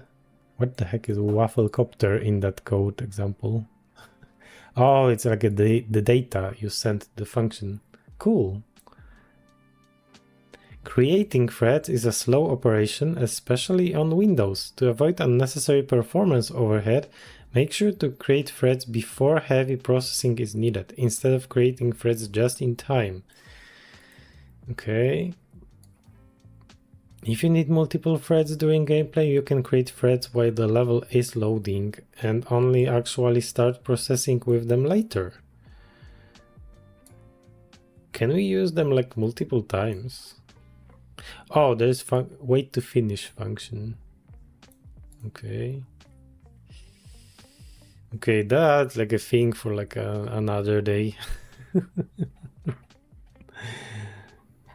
But okay, but it's nice that we do have some thread thingies. Yeah, I will just read about that offline. Okay, I think, wait, what was the task that we've had for today? Add a river bank on both sides of the level. The river can vary in size or even split into two streams. We have that. Hitting the river bank will kill the player. That's like a matter of changing the collision mask. The player can accelerate or brake, which will change the vertical scoring speed. Done. We are using the tile system. The game shows randomly generated terrain. Done. The terrain must be traversable. The river cannot have any dead ends. Done. Vertical scoring of terrain with variable speed controlled by accelerate brake player inputs. Also kind of done. We might want to change it later, but I think we should. We can consider the river bank to be done. Like we'll have another ticket for dividing game into levels. This is what I was basically talking about. Like generating another instance of the level with newly randomly generated terrain. So yeah, we will work on that later. And yeah, like next time we will probably try to implement like a checkpoint system. Basically, the bridge at the beginning of the level will act as a checkpoint system. So yeah, that's the plan for the next stream. Adding checkpoints. And like once you die, like resetting to the checkpoint. Okay. I think that's gonna be it for today. So let's roll the credits. Does the credit work? They do. So thank you everyone for stopping by. And yeah, have a good one.